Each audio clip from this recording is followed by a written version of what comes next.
Chapter 2, Fight. Let us rewind time to just before the end of the Anti-Witch Alliance conference. Oh, right. I forgot the important part. When Subaru palmed a fist, it was in the particularly quiet atmosphere immediately following his request to the expeditionary force on the verge of setting off with great ardor to enter the Mather's domain. I didn't explain enough, he thought, feeling sheepish as he immediately backed away from his grandiose words, but Subaru could not be negligent about the most critical part. Thus, he addressed one and all, I called this plan which cult hunting made simple, but the ultimate target, the Archbishop of the Seven Deadly Sins. I want to pick who goes after him real carefully. Carefully? Yeah. After all, whether we take the Archbishop down decides whether this plan works or not. I want to pick our best members.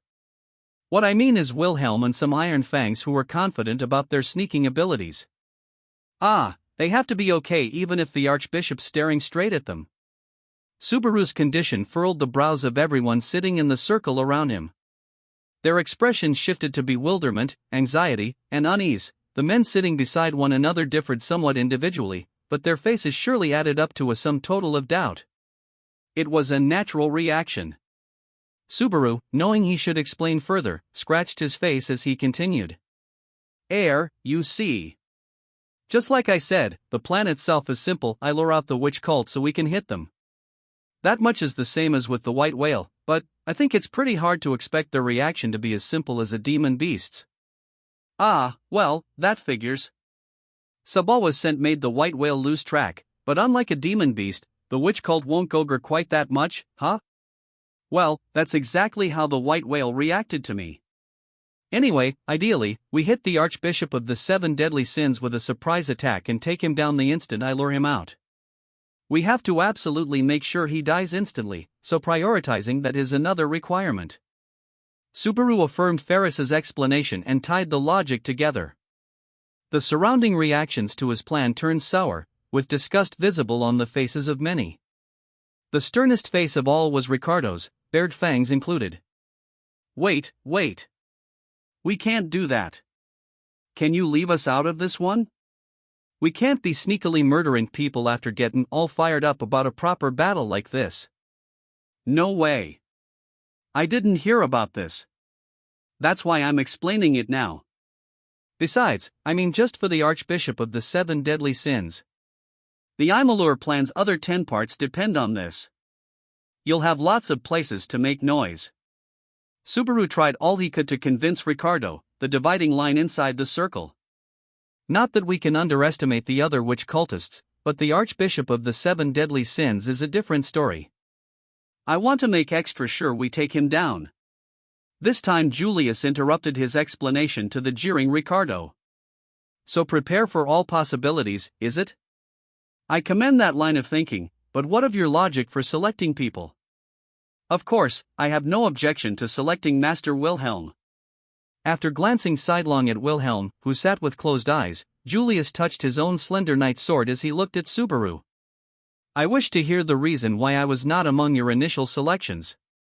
Seems like you're not unhappy about that, but you're not exactly pleased, either. The Archbishop of the Seven Deadly Sins was the main event, leaving Julius with some objections to being removed from the decisive battle. Ferris, seeing the two clashing in their opinions, patted Subaru on the shoulder before speaking. Hey, Subaru. If this is just you still holding a grudge against Julius, I have no such vulgar suspicions. Such a possibility has never entered my mind, but I would be disappointed to find that you are a human being so obsessed with trivial matters that you lose sight of the greater picture. Subaru wasn't sure how serious he thought all that, but he felt don't give half-hearted orders was the point that Julius wanted to drive home. Subaru, reflecting on having lost sight of the larger picture through obsession with small things in the past, raised a finger and responded. The magic of the Archbishop of Sloth, maybe it's not magic. It's not a spell or a spirit, but anyway, he has a special ability. That's one reason I don't want a big gaggle of people rushing him. Special ability? What? First I've heard of it. Best I can describe it, it's an ability to extend a bunch of hands invisible to the eye. With one exception, you really can't see them, and if they hit you, they can rip your limbs off pretty easily. The range is pretty much as far as he can see.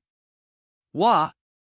Subaru's off-the-wall reasoning left Ferris in shock, looking as if someone had poured cold water on him while he slept. Julius's brows furrowed as well, and a not insignificant shock took hold of the expeditionary force. The unseen hands under Betelgeuse's control were literally an invisible menace. Subaru would never forget the sight of that nightmarish power cruelly toying with Rem's body. And in a large-scale melee, the might of that menace could throw everything into utter chaos. That's why I don't want to go with numbers. It'll just raise the number of casualties. You're saying that with a completely straight face, huh? I can't check without Lady Crush here, but if Crush were here my answer would be the same. That ability's the biggest obstacle to taking Sloth down. Deep down, he didn't think that was all there was to it, but even so, he was sure of that part. Taking it in, Julius, the first to have spoken up, lowered his eyes, sinking deep in thought before asking, incidentally, you said there was one exception. And that exception is? Me. I see. A simple tale. Faced with Subaru's simple explanation, Julius could only make that curt reply. Julius sank into thought, but in the meantime, someone else clenched a fist. I get it. It was Mimi who had spoken, vigorously clenching her fist. With an impetuous laugh, she grabbed the shoulders of TB, standing beside her, and shook them hard as she said, all right, Mimi and TB will go with Mr. And the old man, too. That's best. What, not good? You won't go?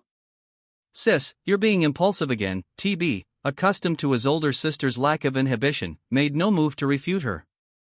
Subaru was happy for the volunteers, but he wasn't sure they fulfilled his conditions. Ya can rest easy. Besides me, Mimi's the best of the bunch at everything. She ain't my second in command for nothing. I can really trust you on that? She looks like the type who sneezes at the worst possible time. Saboa, you're not really one to talk, are you? Ha, can't be helped, meow. Fairy will go with you, too. That should make you rest a little easier, right? Seriously? That's a big help, but you're all right with this?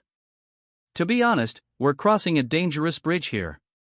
To think you would say that. When Subaru expressed his surprise at Ferris's declaration, Julius's eyes went wide at Subaru's reply.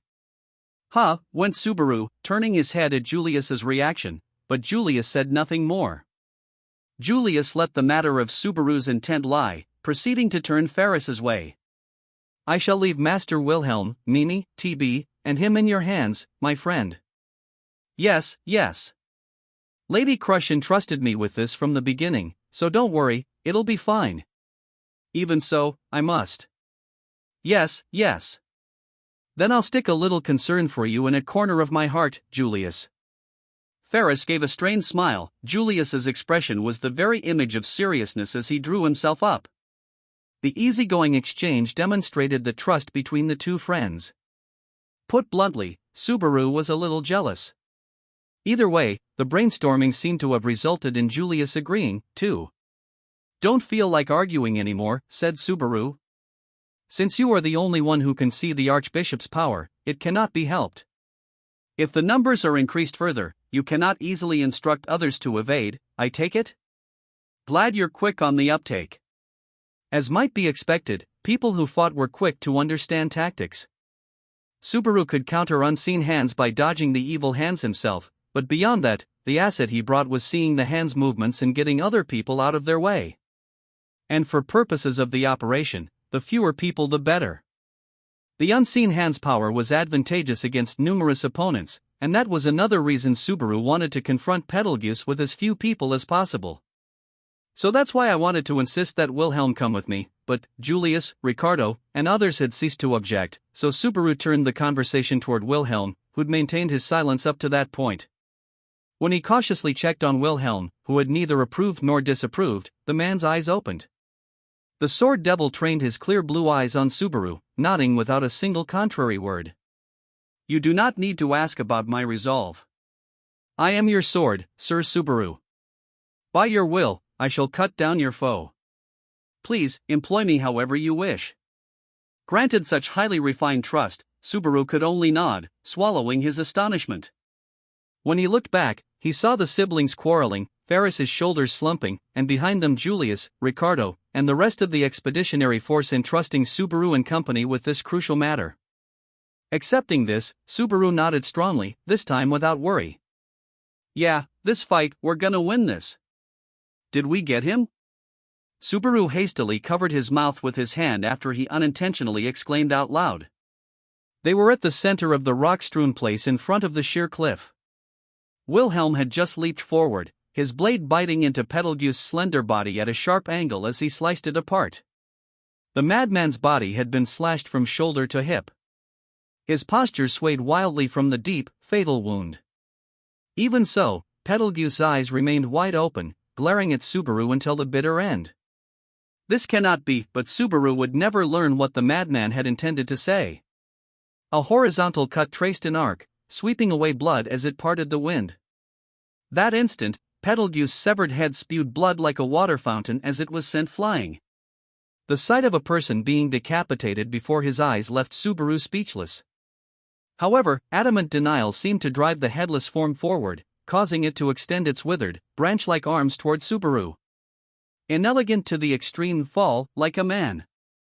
The sword devil's blade mercilessly dismembered the body struggling against its own death. The slice sent both arms flying from their shoulders, the blade returned to directly strike the torso, tearing it from the lower body at the waist, sending the madman-turned sack of flesh tumbling to the ground, innards pouring out. The gushing blood and muscular twitches soon stopped, leaving only the powerful stench of dead blood. The spectacular manner of death, utterly lacking in any respect for humanity, made nausea well up into Subaru's throat. But he somehow managed to avoid actually vomiting as he said, "It's over, right?" "If it's not over by now, even Ferry will start believing in this favor of the witch nonsense," Ferris replied from behind Subaru, who was timidly peering at the corpse. He moved beside the unsettled Subaru, examining the remains without hesitation. "Though it's not much of a surprise, he's definitely dead," Ferris observed. "You have it on the word of the royal capital's greatest healer." "Oh, really?" The corpse, no longer retaining the shape of a person, seemed more like a prop than anything else. Reassured by Ferris's words, Subaru felt the urge to vomit recede as he looked toward the forest. As planned, their main target, the Archbishop of the Seven Deadly Sins, had been taken care of. Those remaining were Betelgeuse's fingers in the forest. "Hope everyone else is doing all right, not taking too many risks." "Sir Subaru, they are not soldiers who would freelance in violation of your instructions. Even if unavoidable combat does take place, Mr. Ricardo and Mr. Julius are with them. A worst case is unlikely." Back from checking the severed head for himself, Wilhelm respectfully stood at attention. The sword devil's guarantee was reassuring. Yet, it did not wipe away Subaru's worry to any great extent. The object of his worry was the other detachment, those heading off to deal with the witch cultists drawn to Subaru until he could make it to Betelgeuse and lure him out in person. They had surmised that Betelgeuse's subordinates were scattered around the forest, 10 groups in all. Subaru had commanded the 2 fingers he'd encountered midway to return to base, and their actual retreat had already been confirmed. The idea was to let them go, follow them with the tenacity of a sumo wrestler's leg hold, and use them to work out the locations of the rest. Subaru had strictly ordered his people not to attack, even if they held an advantage in numbers. But if they were spotted by the opposition, combat was no doubt unavoidable. "I'm seriously afraid of accidents if that happens. This is the plan I drew up, and it has one crucial hole in it. I don't know what the witch cult people are thinking, and this unexpectedly large number of people fighting scares me. Yes, the plan maker must not show worry. Besides, I've heard this talk from nervous Sabawo over and over. It's getting old." Ferris sighed with an exasperated face at Subaru, who was worried about the other side now that his side was taken care of. "I understand you're scared, but with Julius in them, fighting shouldn't be a problem, meow. If Julius is fighting seriously, Old Man Will's probably the only one here who can take him on." "That's so? He's that strong?" Ferris had elaborated to address their young leader's inexhaustible worry, but the details still left Subaru conflicted. In terms of his being a reliable ally, Julius's strength was more than welcome, but given his deeply rooted sense of distaste to date, it was difficult for Subaru to accept Julius's worth at face value. Even if the physical wounds from their duel had completely healed, untreatable phantom pains haunted Subaru even then. It really does run deep. Setting aside whether it's unconscious or not, I do understand your aversion to him, though. What did you say? Nothing much. In the first place, Julius and them should be much more worried about us. After all, Ferry thought this plan was reckless all this time. Ferris raised his brows and glared at the acrimonious Subaru, who knit his brow in response. Yeah, I get it. But it worked out, didn't it?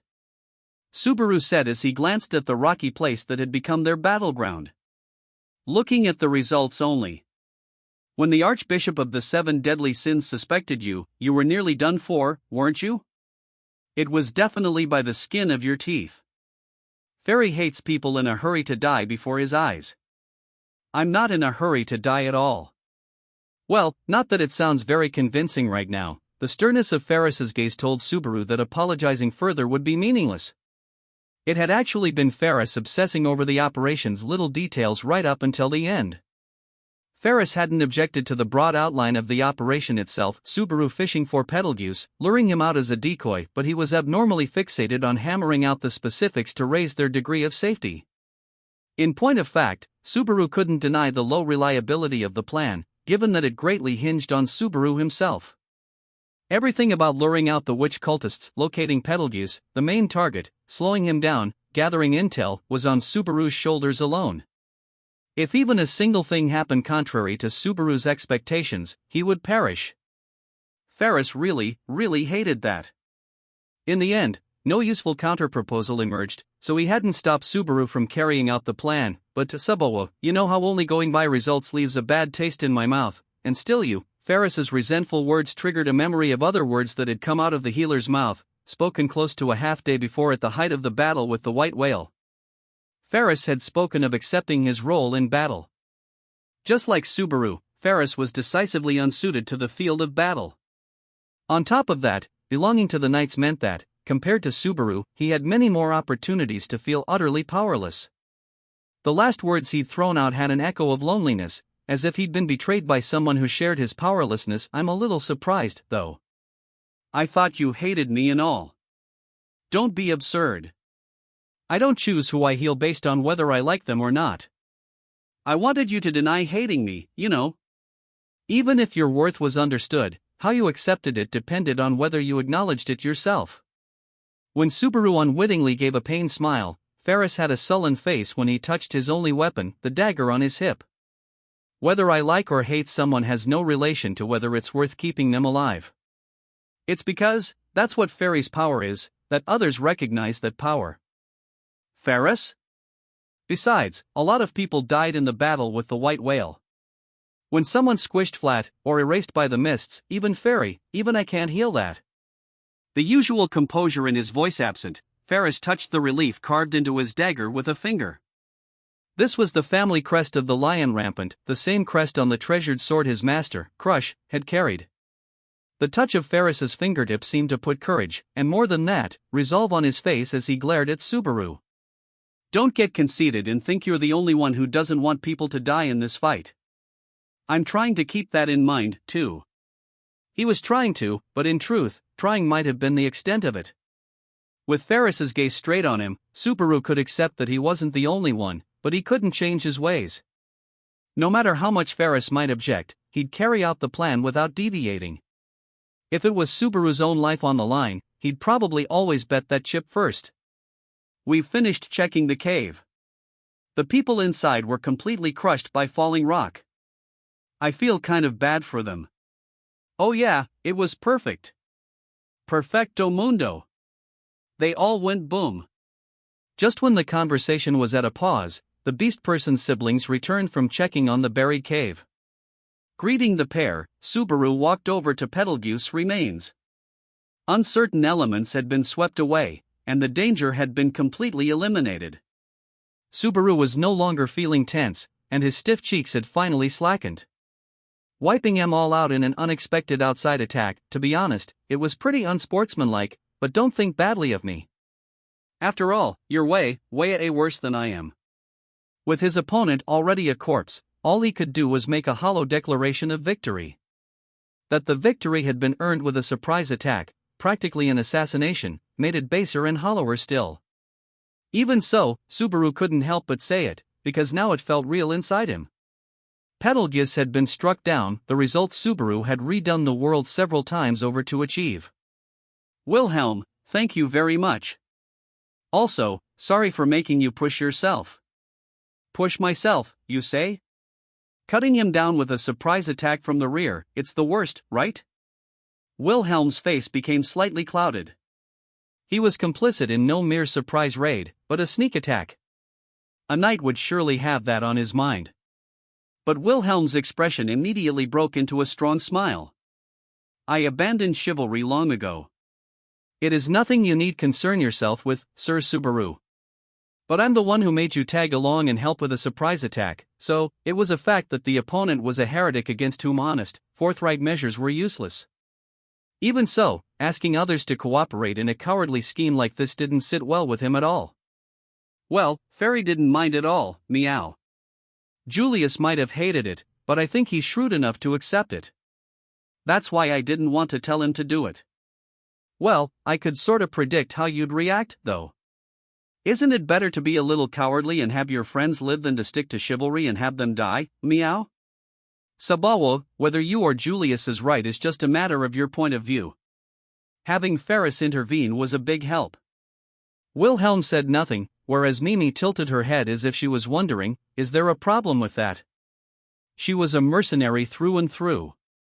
And what TB then did deserve mention is even more mercenary than that. Having finished looking around the area, the little catman walked over to Betelgeuse's remains, and, without a moment's hesitation, began fishing around in his pockets. Subaru unwittingly gawked at the sight. Seems he wasn't walking around with much on him. Hey, little guy, you're checking a corpse's pockets like it's no big deal. I am not little guy, I am TB. And this is simply checking his belongings. With a practiced hand, TB searched for the spoils of war deep inside the blood-smeared habit. Mimi did the same.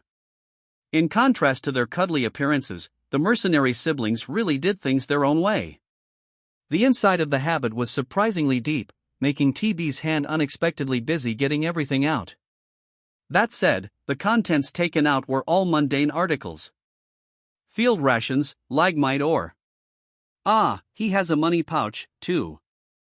I'm surprised, his inventory's filled with petite bourgeoisie stuff. So what, is pillaging a part of mercenary culture? I believe that it's normally to the victor go the spoils. What is this? As he made the statement, TB, well suited to the mercenary trade, had nearly finished his perusal when a black book drew his attention. Seeing this, Subaru went, with a start. That's probably the book Betelgeuse called his gospel. Meh. This is a gospel? I touched it. When Subaru pointed it out, TB hurled the book away.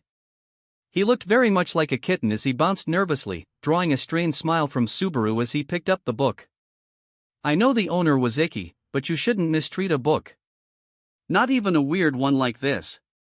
Don't touch it. I think you should let go right now. Touching it might make you go weird in the head. It might be better to burn it. Ignoring TB's concerns, Subaru opened it and glanced at the pages. However, he was unfortunately unable to identify the characters in which the words were written. They were neither I script nor R script, nor even H script, but some other, mysterious language. They kind of looked like hiragana scribbled way too fast, so much so as to be illegible. On top of that, the latter half of the book was comprised of blank pages. A reasonable person might call it a misprint. Well, I can't read it anyway. I know it was careless of me, so both of you calm down, okay? My apologies. Well, it's your fault, Sabawu. Wilhelm and Ferris dropped the combat postures they'd adopted when Subaru unguardedly opened the book before them. It was for only a brief instant, but the hostility and enmity had been real. With a touch of cold sweat from that, Subaru showed the two the book in his hand, trying to wrap his head around it. Does either of you have a clue about this book? Wait Don't just turn it our way like that. Sabawo, don't you do something stupid and try to read a gospel. I genuinely don't know what it'll do to you. Ferris averted his eyes, raging like an inferno toward the book raised before him. Surprisingly, Wilhelm turned his back, displaying his aversion to the book as well. I know TB reacted like that, too, but what, the book's seriously dangerous. The book was about as big and heavy as a pocket dictionary, with binding that was strictly ordinary. As it was from the witch cult, he would have expected a cover made out of human skin, but there was no sign of that. However, the grimaces on the faces of all save Subaru made their sentiments easy to read. To the witch cult, having one of those books, those gospels, is proof you are a fellow cultist. Yes, I suppose one could say they are like holy scripture to them. Scripture. Rumor has it that the witch cult sends them to particular people, meow. And when they arrive, that's it, poof, another pious witch cultist is born. Or so they say. Ha! Subaru's voice went shrill at the unexpected and astounding tale. These witch cultists were eerie, creepy people he couldn't understand even the tiniest bit. Yet, they had once been normal human beings, their transformation triggered by the arrival of such a book. A deep reading of Ferris's words suggested that the Gospels were books that brainwashed the human beings reading them. If that was so, many of the witch cultists were brainwashed, ordinary people. If that's true, then maybe all the people we buried alive in the cave were just, Sir Subaru, you are mistaken. By the time the Gospel reaches them, they have already passed the point of no return. They are not innocent people brainwashed into obedience that can be saved. Sir Subaru, did that Archbishop of the 7 deadly sins appear sane to you? And nah. He didn't, but I thought maybe he was an exception. Brought back from the brink of thoughts of regret, Subaru passively shut his mouth. So Betelgeuse madness, far beyond the norm, was just one example of the dangerous mental states within the witch cult that didn't involve brainwashing. Put bluntly, a part of him was reluctant to take their current conversation as absolute proof it was so. Now, Sabowo, I know you did a great job as a decoy against the white whale and the witch cult, but I feel like this is putting you in a lot of danger, meow, so don't let the gospel get you, kay? I must ask that as well, Sir Subaru. Please do not make me cut you down. I'll try, but is being careful really gonna cut it? It seemed that whether the book got someone or not depended on the recipient's mood. If the other side was headhunting, it depended on whether Subaru accepted or declined. The notion left him distinctly uncomfortable. Sighing at the various things being said, Subaru looked down at the book, which suddenly felt very heavy. I guess I'll keep it with me for now. Even if I can't read it, it might be useful some other way. It had belonged to an archbishop of the 7 deadly sins. Just maybe deciphering the gospel might bring him closer to the truth about the witch cult. With that hope in mind, Subaru stuffed the book into his pocket, but no matter how much time passed, the suspicious gazes from the 3, looking at him as if he were some crazed daredevil, did not disappear. So was there anything else on him that caught your eye? It'd be a super huge help if he was stupidly walking around with, say, a map with hideouts marked on it. I did not see anything like that among his belongings. Aside from the gospel text, he was walking around with exactly what one would expect for a man in his attire, TB replied to Subaru's rebound as he checked the confiscated belongings. Certainly, judging from Betelgeuse's attire, it seemed he traveled light. But even if they wrung his neck, dead men told no tales. Hey, can't we just leave? No point fussing over everything here, right? Better to finally head back to everyone? At that point, Mimi, having stayed out of the conversation so far, spoke up while tossing dirt over the remains. Her tail sticking out from her ham, she pointed at Betelgeuse, now completely buried, and said, "We've buried the enemy, so isn't it best to check on how everyone else is doing?" Hey, we really should. Really? You say it so innocently, but you're really heartless, wow. With your adorable looks, that contrast's really slapping me in the face. Hoo-hoo, calling me cute's gonna make me blush. With convenient hearing, Mimi blushed at the part she liked, drawing a strained smile from Subaru. But it was a fact that she referred to a good opportunity. It really was best to ditch the place and regroup with the main force. Looking back, Subaru stared at the place, now completely silent. The cave was buried in earth and sand, the minions spectacularly crushed, their trump card rendered useless, Betelgeuse slaughtered before he could pull anything, clueless as to what was happening until the bitter end. Via return by death, Subaru had seen what future lay before them if he employed his power to its full extent. They'd scored a complete shutout, and that meant complete victory against the witch cult. It meant that, but no, this is me, right? There's no way it goes this smoothly. Up till now, no matter how hard I try, there's always a downside. It can't be this good, there's gotta be a catch somewhere. What's with all the suspicion, meow? Hurry up, there's still a lot to do, isn't there? Yeah. That's right. You're right. Ferris turned a disbelieving eye toward Subaru, who still couldn't believe the fruits of his labors. Nodding at Ferris's words, he tugged on the back of his hair as he departed the rocky place. Victory! Yes, victory. It wasn't an accident, he'd won. What was wrong with that? Maybe he comes back to life as soon as our backs are turned? What are you going on about? Fairy is really angry already. Sheesh. Ow. When Subaru looked back, unable to drop his suspicious mindset, Ferris grabbed hold of his hair and dragged him along. It might have gone without saying, but neither the plugged cave nor Betelgeuse's corpse showed any change. This time, they would truly take their leave. And then, as the icing on the cake, Mr.'s noisy about it, so just to make sure. Saying this, Mimi held her cane in her hand. Magic erupted from it, and Betelgeuse's grave, along with his corpse, exploded. This time, without exaggeration, Betelgeuse, the witch cult's archbishop of sloth, was blown to bits. From the look of things, it would appear you return with fair tidings. With a modest, composed smile, Julius greeted Subaru and the others, who were rejoining the rest of the group after taking Betelgeuse down. They were stationed at an expeditionary force field camp, constructed outside the forest and somewhat far off from the highway. With the witch cultists lurking in the forest, they were avoiding prying eyes from there and the highway to not give away their presence. That said, now that Betelgeuse, their top dog, was dead, it was unlikely the remaining fingers would fail to notice for long. Their future movements required not just caution, but audacious haste. What about the fingers' base spotted along the way?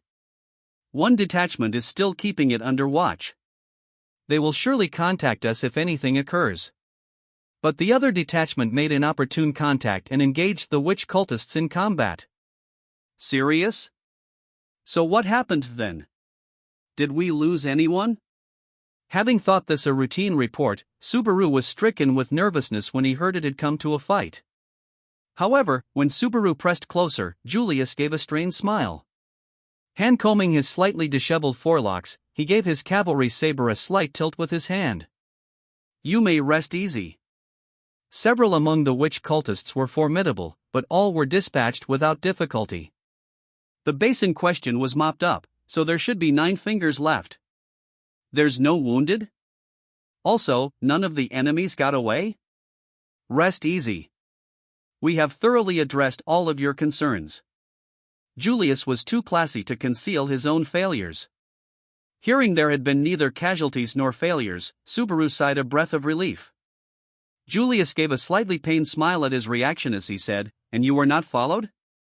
All went according to plan against the Archbishop of the 7 deadly sins?" Wilhelm cut off his head, and magic blew his corpse into teeny bits, so that should be it. It should be it, right? Any normal way of thinking, there's no way he'd come back from that, right? You witnessed it for yourself, so I am uncertain why you look so uneasy. Julius skeptically knit his brows at Subaru's lingering suspicions. Then he continued to grimace when he looked at Ferris, standing at Subaru's side. Besides, though I understand the urge to be certain, destruction of remains lacks elegance. And you were with him, Ferris. Ferry desperately tried to stop them, but Sabawa just wouldn't. Don't say it like it's some tragedy caused by my violent nature. What's with all the excess theatrics? I'll have you know, it was the big sis of those kitty siblings that did it. When Julius scolded them for violating the dead, Ferris sold Subaru out with a tear in the corner of his eye. Subaru objected to his statement and pointed to the real culprit, Mimi, who'd returned along with them. Incidentally, Mimi was sulking from having been scolded for her excess by everyone on the way back. Currently, she was curled over TB's back out of spite, sulking to the point of refusing to walk under her own power. I see, Mimi, was it? Then it cannot be helped. She had her reasons, I'm sure. Her little brothers do it, too, but don't you and Anastasia spoil her a little too much? That is neither our intent nor fact. Incidentally, it was Master Wilhelm who struck down the Archbishop. Evading Subaru's stare, Julius addressed Wilhelm, looking in the latter's direction. Wilhelm reciprocated, pulling back his shoulders as he said, I cut off his head, and without doubt severed the thread of his life. I know of no living creature able to live through that. I am relieved.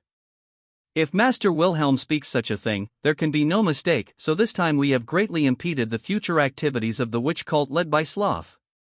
What, you didn't believe it when I said it? I'm not playing around here, so I checked the corpse with my own eyes.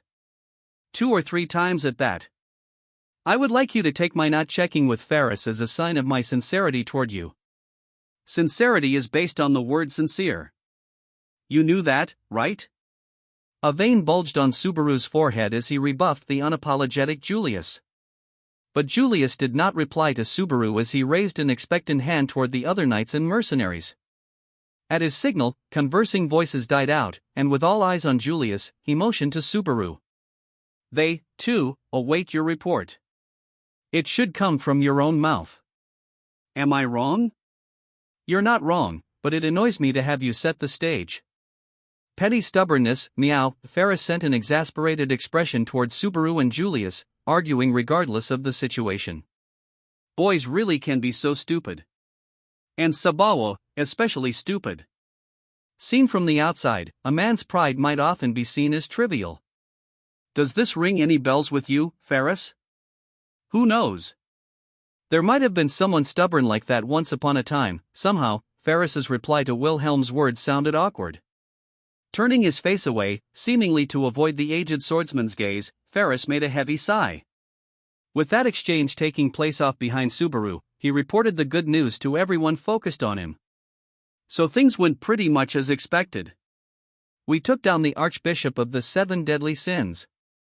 Narrating with poses and gestures, Subaru made his explanation as vivid as possible, conveying the high points of the success of their operation against the Archbishop, bringing joy to the faces of those stewing at having to wait. Wait. No loud voices. They'll hear you. And they came to the brink of breaking into shouts of joy, which would have made their having camped outside the forest meaningless. No doubt was left that the result was optimal for them all. With that done, that leaves mopping up the stragglers, pretty simple stuff. If we don't hurry, the lady'll be the granny by the time we're done. Ah, that's just a stock joke o' mine. Somehow, I don't feel like laughing at that one. Well, that's fine, though. Setting aside Ricardo's sense of humor, the fact remained that it was best to move nimbly from that point forward. Unfortunately, it was also a fact that the remaining job wasn't as simple as Ricardo made it out to be. Just 'cause we beat Betelgeuse doesn't mean everything's wrapped up with a bow, after all. Won't do any good to be drunk on victory and trip over our own feet, meow. And if they know the Archbishop of the 7 deadly sins died, the rest of the witch cultists won't be lured out so easily, huh? Hey, these are witch cultists. Best to stop expecting them to have sane, rational thoughts. Ferris and Ricardo picked up where Subaru left off, apparently sharing his concerns. The faces of the others seemed to indicate agreement, not a single one seemed slacker at the news of their first victory. First off, smashing the fingers under his command is our top priority. Besides that, there's no one here extreme enough to slaughter all the witch cultists, right? I'd like us to capture any of them we can. I have a feeling they'll just kill themselves, though. That's what they've always done to date, after all. With Subaru plotting to capture some alive, Ferris's lips thinned in dismay. This was not a rebuttal of the idea, but rather an expression of his disgust toward witch cultists who would kill themselves to seal their own lips. To a healer such as him, such craftiness from the witch cult was probably a hard thing to take. I understand your skepticism, Ferris. But if we can refrain from taking their lives, it is incumbent upon us to do so. I agree that we should prioritize capture when we confront the remaining witch cultists. Having said that, we must not lose sight of the fact that our own well-being comes first, to avoid any sudden reversal of fortune. With Ferris sullen, Julius was considerate toward him while agreeing with Subaru's opinion. And while locating the fingers does come first, we should not neglect that the dragon carriages you arranged should reach us soon enough. That's so? There's that, too, yeah. At Julius's declaration, Subaru clapped his hands together, recalling the detachment heading to rendezvous with the expeditionary force. The dragon carriages, which they'd recruited by gathering traveling merchants together from neighboring parts, were for evacuating Emilia and the rest. That said, with Betelgeuse struck down and nothing left of the witch cult but remnants, it seemed highly likely that there would be no need for a wholesale evacuation, making all that extra effort for nothing. Though that is as planned, it would surely be difficult for the expeditionary force to act in concert with the merchants concerned. We should order them either to remain at the camp, or to go into the village to proceed with the evacuation as agreed. In that case, we should take care not to cause a panic from the arrival of a large force. What do you think? Think about what? If there is someone familiar to both the village and the mansion, I believe unnecessary panic can be avoided.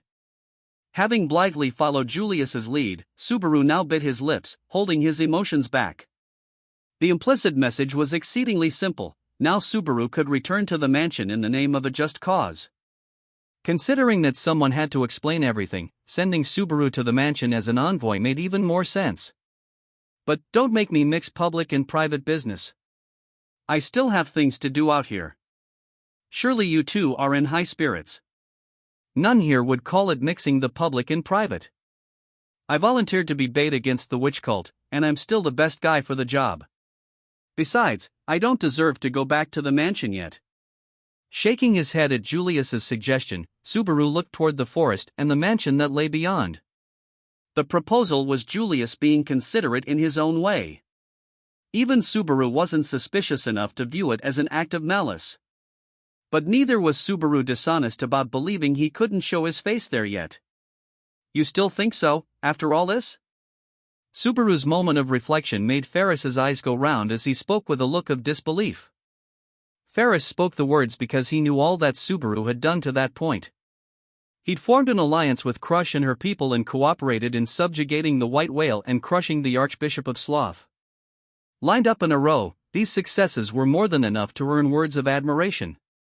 But inside Subaru, their combined weight was not sufficient to wipe away his own stupidity.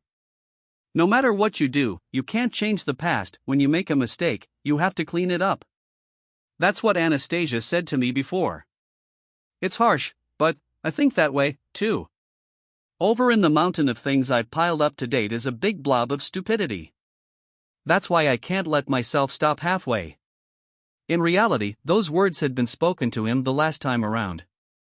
Accordingly, Anastasia had never scolded him so sternly in this world.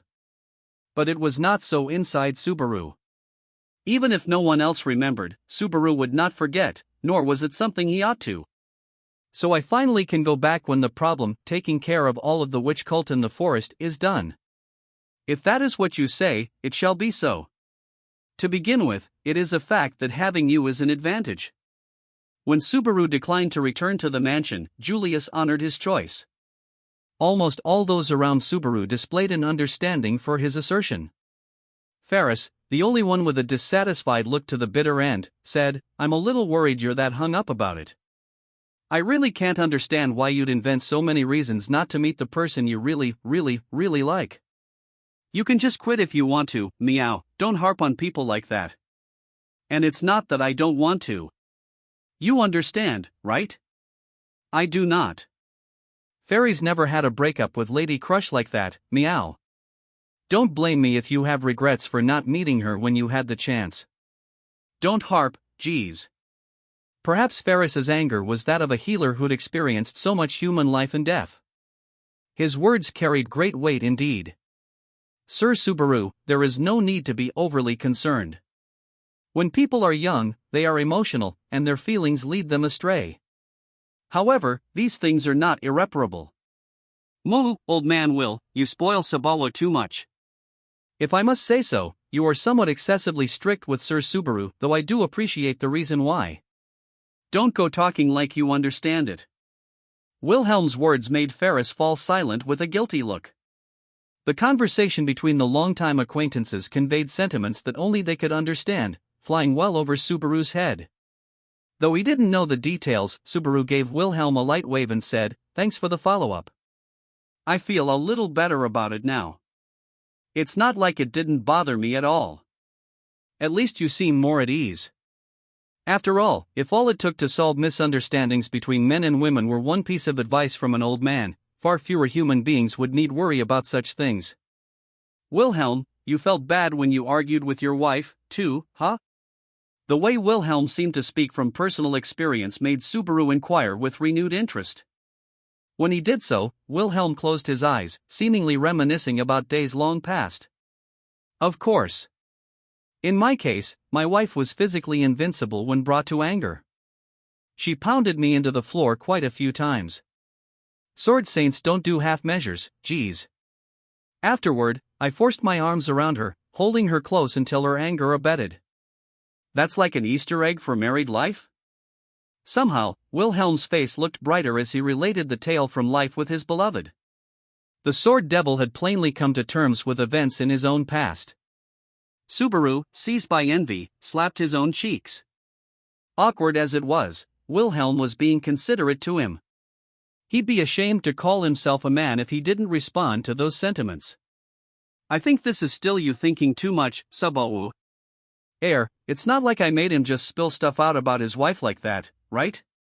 Now then, it would seem we are prepared to depart." When Subaru timidly posed the question, Wilhelm pretended not to hear as he looked at the people standing by.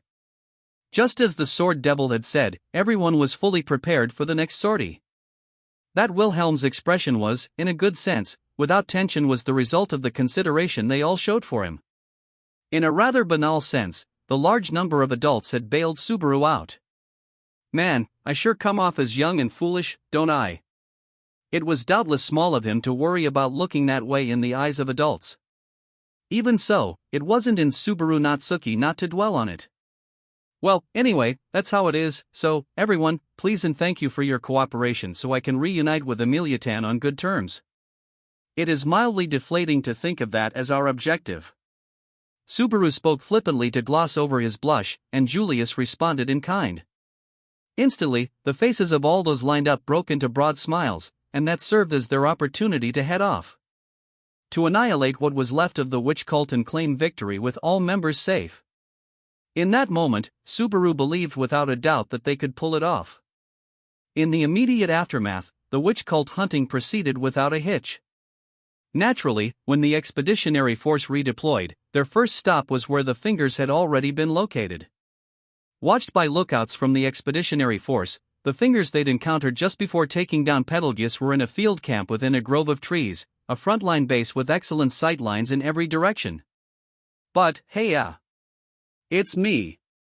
Everyone in a good mood? In lackadaisical fashion, Subaru exposed himself, drawing attention from all the witch cultists present. They did not regard him with enmity, but rather with indecipherable solidarity that only ran one way. If Subaru had known nothing of their wicked deeds and acknowledged them as mere enemy combatants, he might have felt pangs of guilt. But Subaru knew the results of the witch cultists' vile endeavors, and that their wickedness rendered them unworthy of sympathy. "Sorry to trick you, but, no, that's a lie.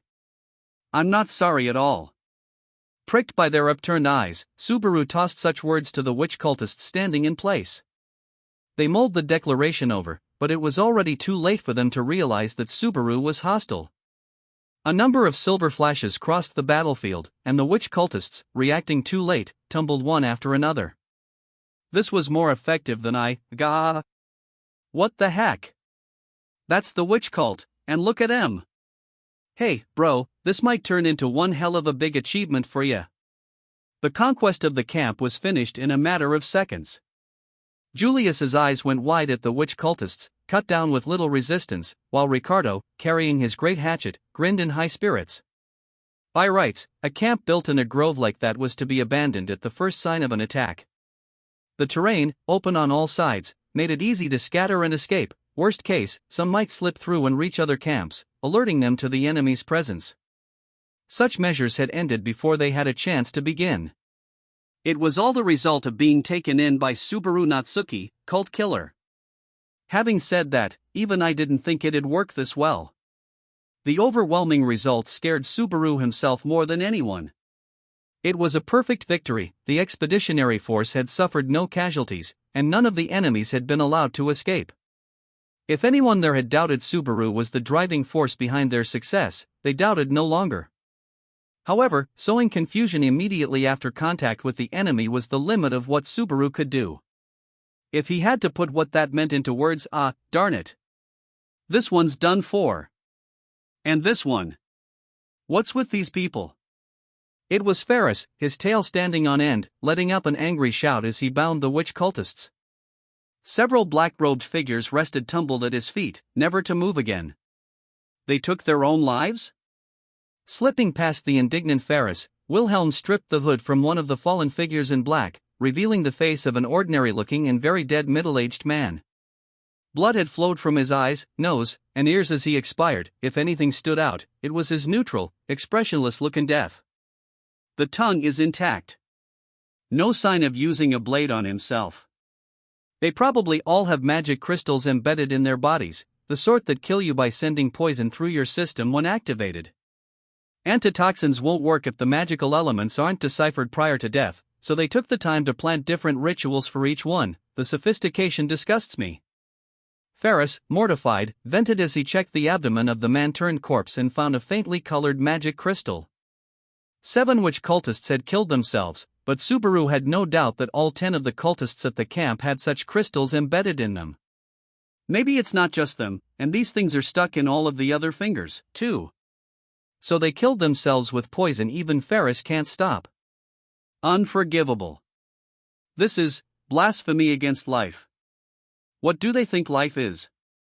As Subaru's voice trembled with shock, Ferris used the back of his hand to roughly wipe away the tears brought on by fierce emotion, transferring blood to his pale cheek in the process. However, viewed from the side, his righteous anger at those who would toy with life itself was covered with both ghastliness and exquisite beauty. It was no doubt because, as a healer, Ferris knew the uncertainties and miracles of life and death more than anyone. He stared at his battlefield, one separate from sword and spell, with a different kind of resolve.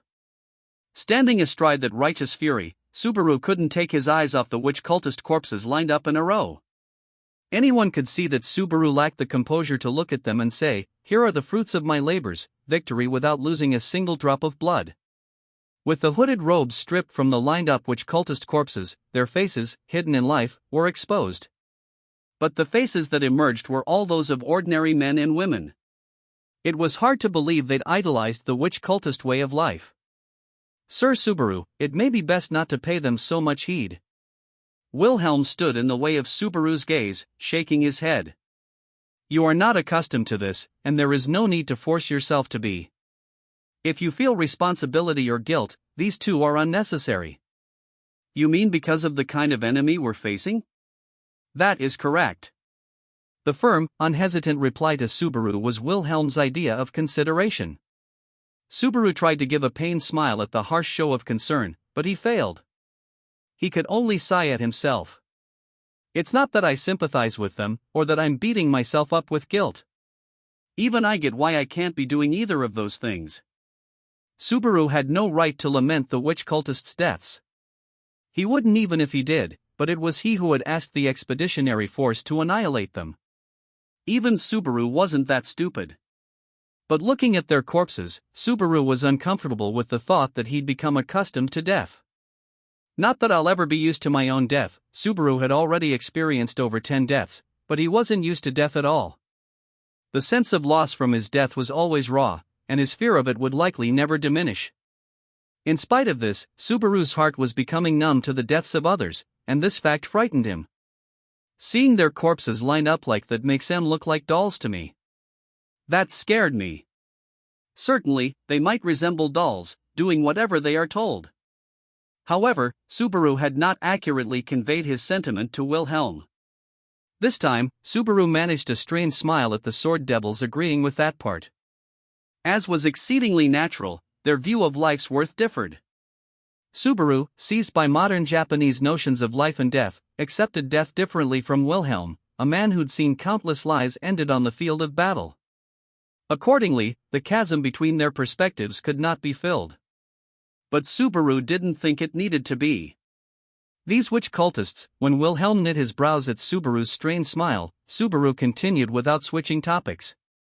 Aside from matters of death, gazing at their corpses brought a different issue to mind.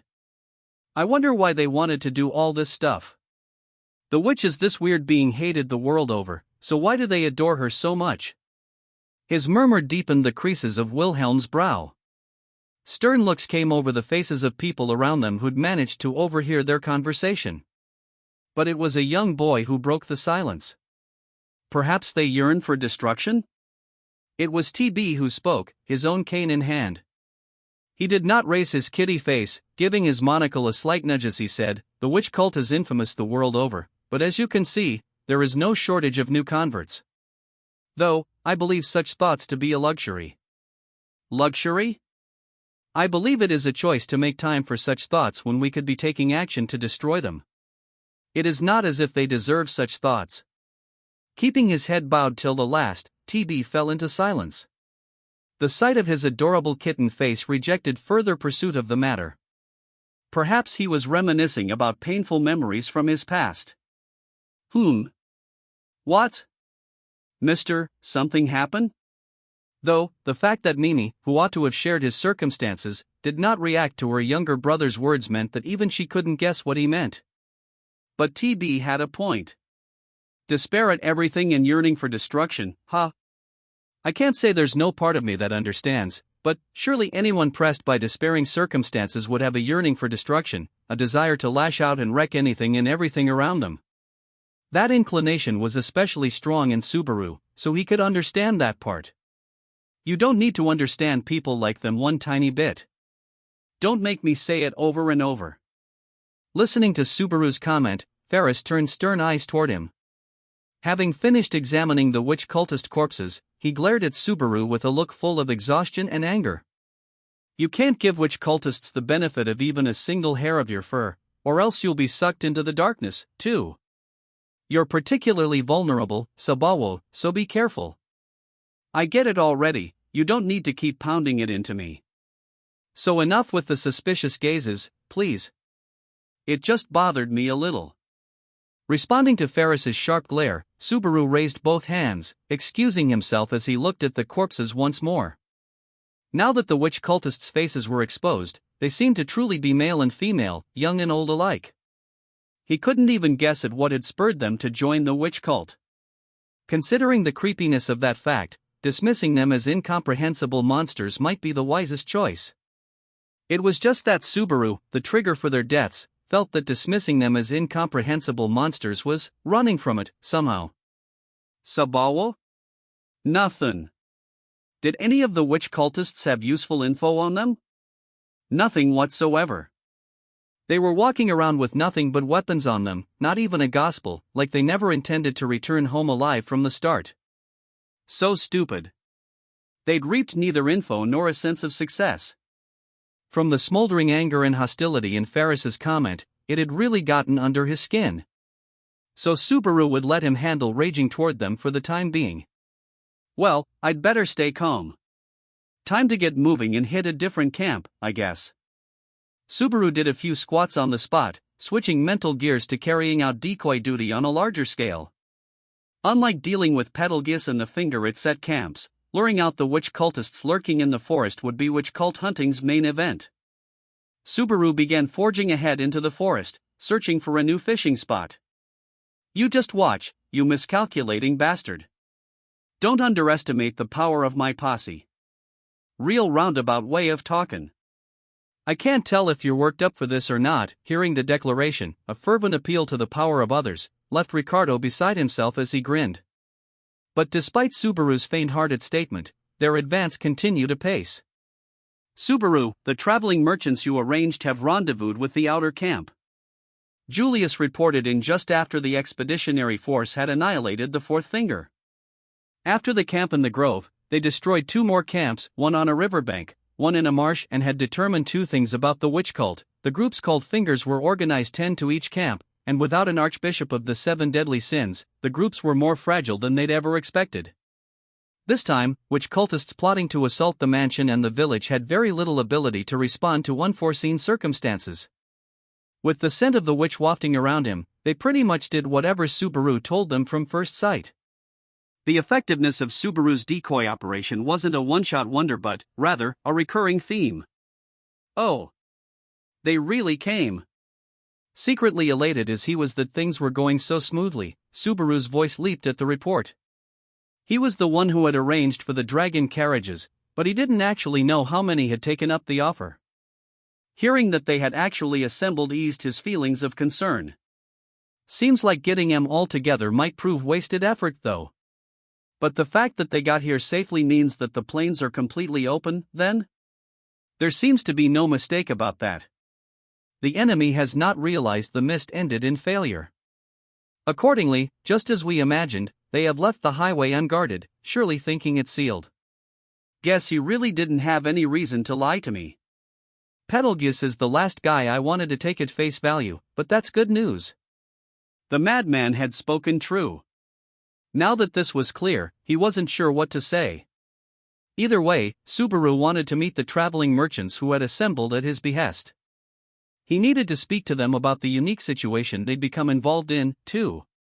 So we got back to the camp, but, having broken off the decoy operation, Subaru returned outside the forest, scratching his face with a conflicted look. The assembled traveling merchant troupe was the cause of that look. The number of carriages was spectacular beyond his expectations, up to about 15. Apparently, the words "name your price" had quite an impact. Not that he'd taken an accurate count, but the residents of Erlem village were under 100, the carriages were more than enough to evacuate them. But they're huddled awfully tight together. They are intimidated by the turbulent atmosphere. You can hardly blame them. The group, clumped together in a corner of the camp, shrank from the sight of knights keeping strict guard. Seeing this, Subaru concurred with Julius's explanation, twisting his neck as he tried to figure out how to explain everything.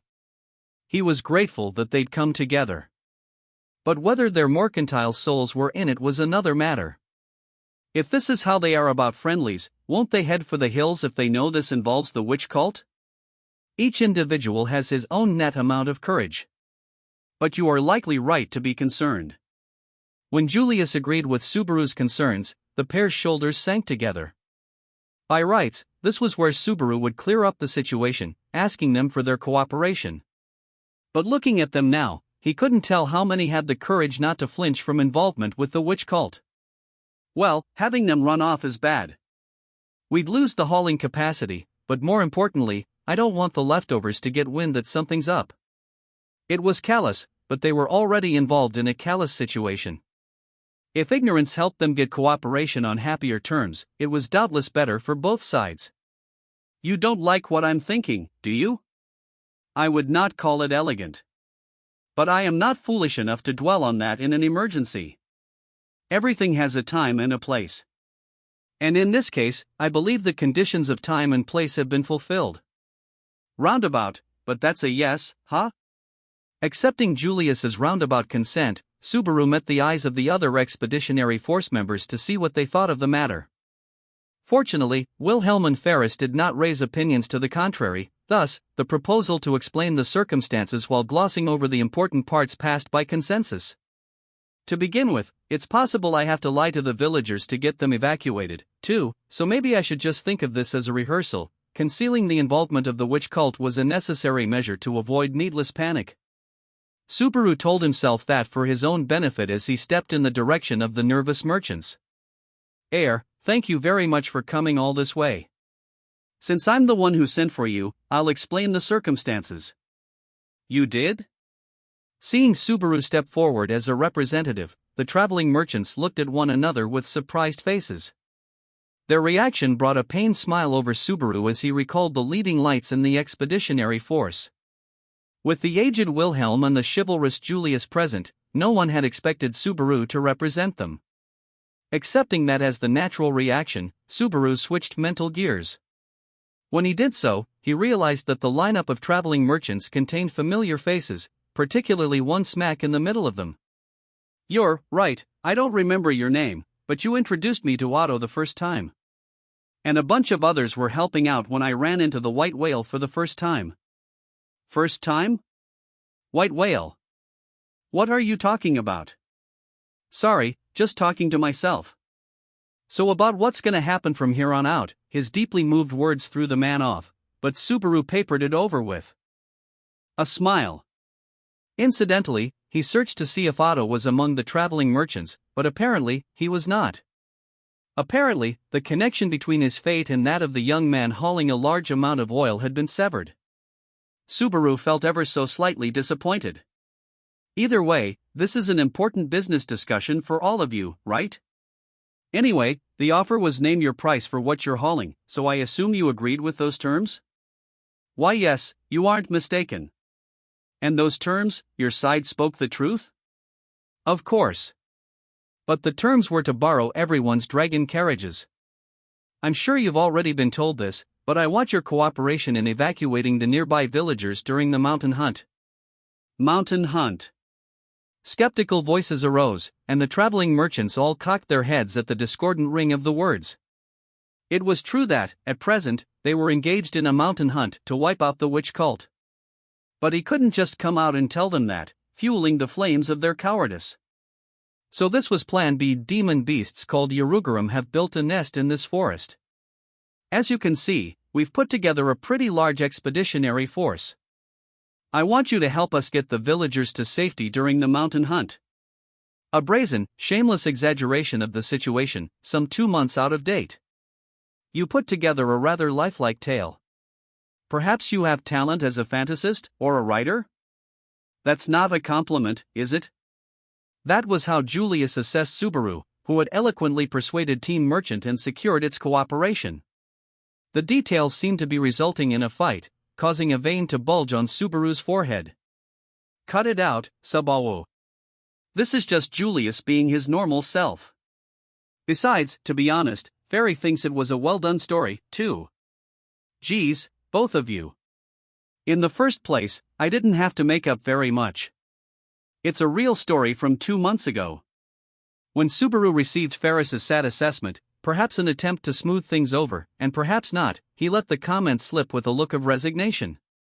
As he did, the two knights exchanged glances at that particular detail. By a real story, were you referring to this forest being colonized by demon beasts? I'm not sure I'd use the word colonized, but they were here, yeah. But barriers in the forest split the demon beast habitat away from people. This here's a human being area, no problems at all. Seeing the wariness in the pair's eyes, Subaru quickly explained why the area around them was safe. The explanation set Julius at ease, but Ferris thinned his lips in Julius's place. Subaru, you're not leading Fairy and the others blissfully to their slaughter, are you, meow? We can trust you on that? That's putting it way too harshly. Didn't you say that Crush decided to trust me, so you're not going to doubt me, either? With all this coming after the fact, it makes me want to start doubting, meow. As for the demon beasts, though, I think Marquis Mathers has a screw loose for building his mansion near a demon beast habitat. Subaru grimaced at the sight of Ferris looking toward the mansion and talking like that. To be blunt, to Subaru, life at Roswell Manor had felt like this world's idea of common sense. Thus, he'd assumed it was normal to have a residence isolated from a nearby demon beast habitat by barriers, but there's no way that could be true, meow. Without exception, demon beasts instinctively strive to slaughter living beings. They are simply dangerous creatures, unsuitable for domestication or sustenance. Barriers or not, placing residences next to them is unthinkable. The pair's instant denials made clear just how nonsensical it had been to place the mansion and village there. Apparently, Roswell's eccentricity went well past his appearance and personality. Along with him not being around this time, I've got way too many things I've got to say to that bastard. Feeling fed up, Subaru shoved the rising sense of weariness to one side. He did so because whether Roswell was sane or mad, Subaru had experienced firsthand that he always had a convincing excuse. Though Subaru had his doubts about whether such excuses were even necessary, it wasn't the time to think about it. Anyway, Team Merchant is happily lending us their resources. That said, we can't bring them on the mountain hunt. So they'll wait at the camp, ready to move any time we need them. Then, we should demand no evacuation, no reward as part of the deal, as if I could do something that vicious. Verbal or not, a deal's a deal. We'll keep our promise. That's right, it's important to keep your promises. Understand? I understand, meow, but why are you so worked up about it? Ferris cringed, cowed by Subaru's dramatic overreaction to the issue of the contract. Standing astride that exchange, Julius touched his own forelocks as he looked toward the traveling merchants. But it would be careless to leave them here by themselves. Increasing the number of people to protect them all means that we need to divert more people to defending the camp. Yeah, I think we should leave about half back at camp. Right now, the fishing is going super well, and if we do find a finger camp, I want to have the option to fight or to run. But Julius closed his eyes and shook his head at Subaru's lack of confidence. Just when Subaru thought the reaction meant rejection, Julius continued, "That is fine. We shall respect your wishes. I believe devoting half our numbers to defense is an appropriate choice. If the fingers are all groups of 10, double their numbers is more than sufficient to deal with them. The way you act makes it super hard to know whether you're agreeing or not. I am often told that it is charming. It's mysterious, at least. But with that handsome face. Yeah, I can kinda see it." Though he was compelled to agree, it rubbed Subaru the wrong way. Accordingly, he stuck his tongue out at Julius.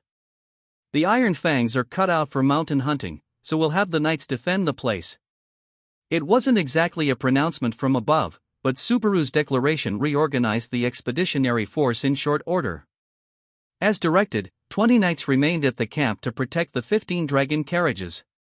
The worried expressions on the traveling merchants did not abate, but Subaru gave them an especially cheerful wave, so as not to scare them, before heading for the forest. If things went sour, their cooperation would be indispensable. But the ideal outcome was for all the advance preparation with them to have been for naught. And at that moment, Subaru was convinced that this was no mere dream, but a realistic prospect. That makes 5 down. Indeed it does. Wiping blood from his treasured sword, Wilhelm, having ended his dance of the blade, reacted to Subaru's celebrating shout by drawing himself up. The place was a depression in the western part of the forest, and they had just destroyed the finger camp located there. Dividing the expeditionary force in half had had no effect on the outcome. They had half destroyed the witch cultists in the initial attack. That left the enemy with no time to regroup and recover. They fell quickly to the blades of the sword devil and the finest.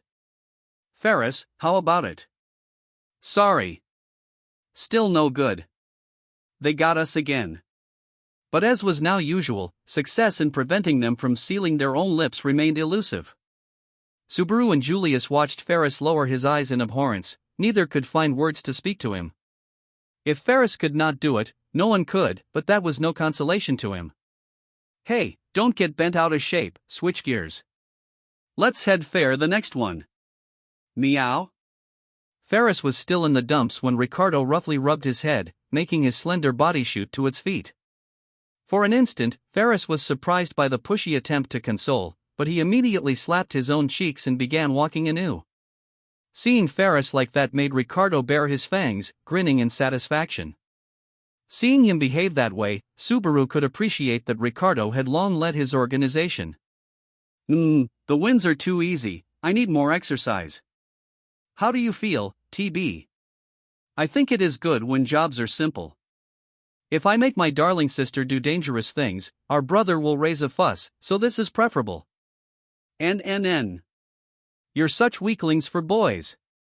Despite their clash of personalities, the uninhibited older sister versus the intellectual younger brother, the beast person's siblings made quite a combo in combat. Mimi left no openings on attack or defense, and TB was surprisingly belligerent in his follow-ups.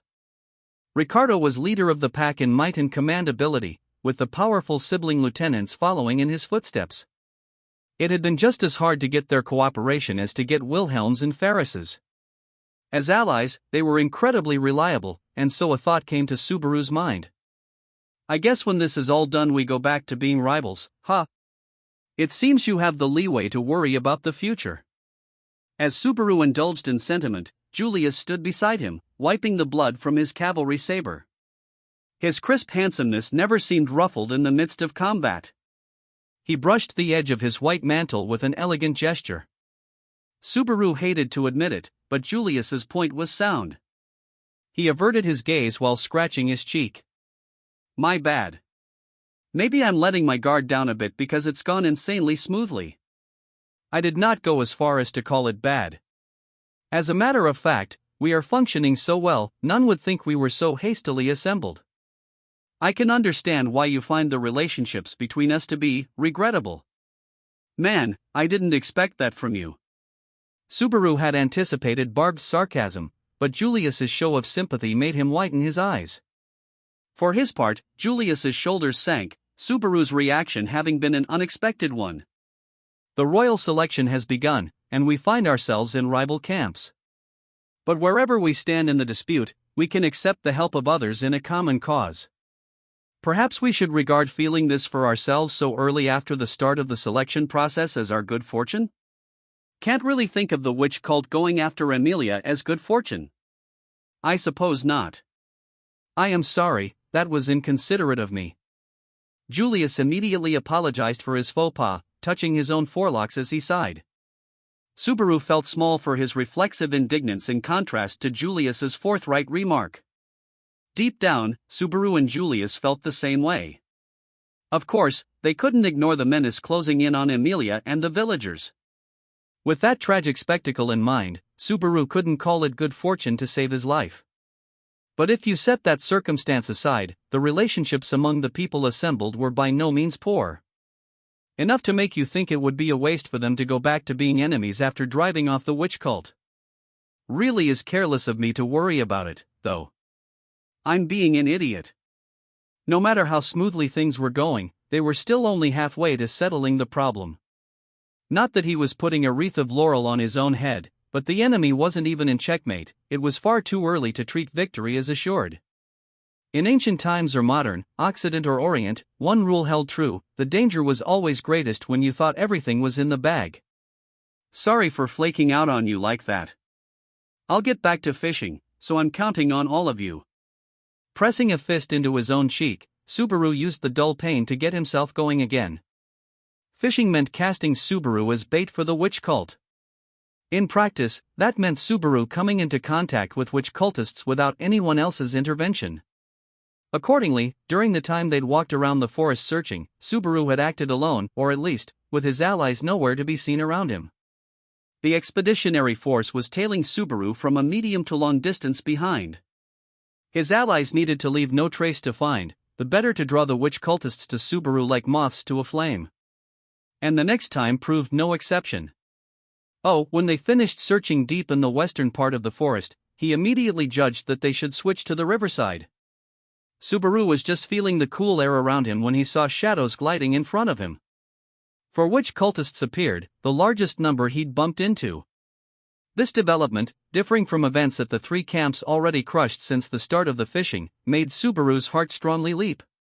Clapping his hands together was the signal that something unforeseen had happened.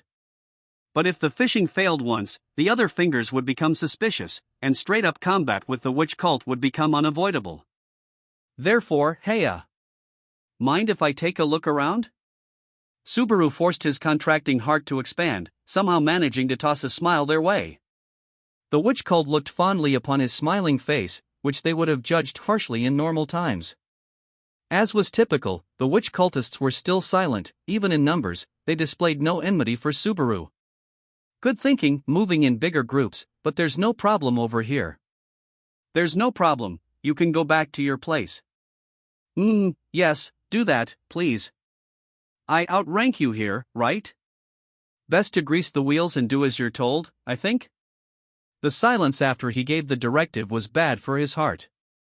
As a matter of fact, stress and unease made its sound and pace skyrocket as cold sweat broke out on the back of his neck. But the suffocating atmosphere did not continue as long as it felt like to Subaru. Within tens of seconds, or perhaps only 10, the witch cultists respectfully bowed and did as Subaru had instructed. Phew! Relieved of the tension making even his lungs harden, Subaru wiped off his cold sweat. With the cultists on the move, he made the hand signal for success and quickly moved in pursuit. Normally, the fingers only moved in a limited range from the closest camp. Most likely, these were not out on patrol, but had merely sensed Subaru's presence and been drawn to it. When Subaru told them to return to their lair, they returned to camp without the slightest suspicion. Thanks to that, it'd take less than 5 minutes to follow them to the camp. Though the number he encountered had been higher this time, their total would be the same as? They split up? Subaru gazed in wonderment as the detachment of 4 people he was following behaved contrary to his expectations at first.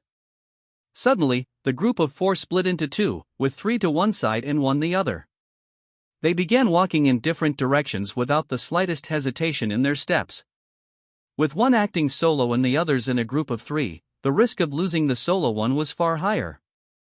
After only a second of thought, Subaru immediately called his allies with a hand signal. Mere seconds later, members of the Iron Fangs lined up beside him. They split up. I'll go after the one by himself. The other 3, right on. We got this.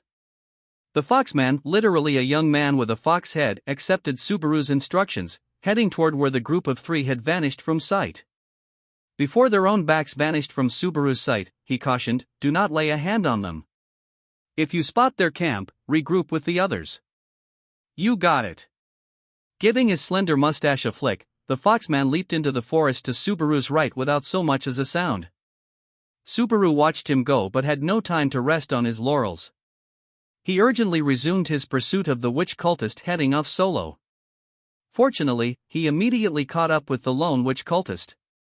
Gently and carefully, he followed the figure deeper and deeper into the forest. Keeping his head down, Subaru roughly wiped away the sweat threatening to get into his eyes. In point of fact, it was pointless for Subaru to keep his breath down and tail the witch cultist in secret.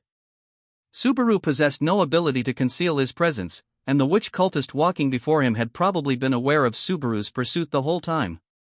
He said nothing in spite of that because he was obeying the directive of Subaru, who outranked him. He judged that Subaru's inexplicable actions were for the benefit of the witch cult. Not that he could see into their minds, but he could deduce it was probably along those lines. But if that was so, Subaru wondered even more why the 4-man team would split up. Not that it was his intention, but Subaru held command authority rivaling that of an archbishop of the 7 deadly sins. He didn't know what would make someone go as far as to defy his orders to head off by himself. Subaru's heart beat a little faster as he wondered if this was connected to some kind of fatal oversight on his part. He squinted, focusing on the movements of the cultist ahead of him. The surrounding scenery was bothering him, perhaps because he was abusing his eyesight. The forest all seemed the same to him somehow, as if he'd stumbled into a place giving him déjà vu. He felt as if he was stepping into familiar territory. Is that really just a feeling? As he went down a game trail unworthy of being called a path, stepped over big tree roots, leaped over a gully at his feet, and walked past mushrooms that looked poisonous, the unease inside Subaru changed to certainty. It can't be. The biggest alarm bell in Subaru's skull went off. He clenched his teeth and ran forward. When it seemed he might stumble, he toughed it out, plunging forward until the forest before him opened wide. Then, what the hell are you doing? When green fell away from his field of vision, he leaped into the ash-gray scene before his eyes.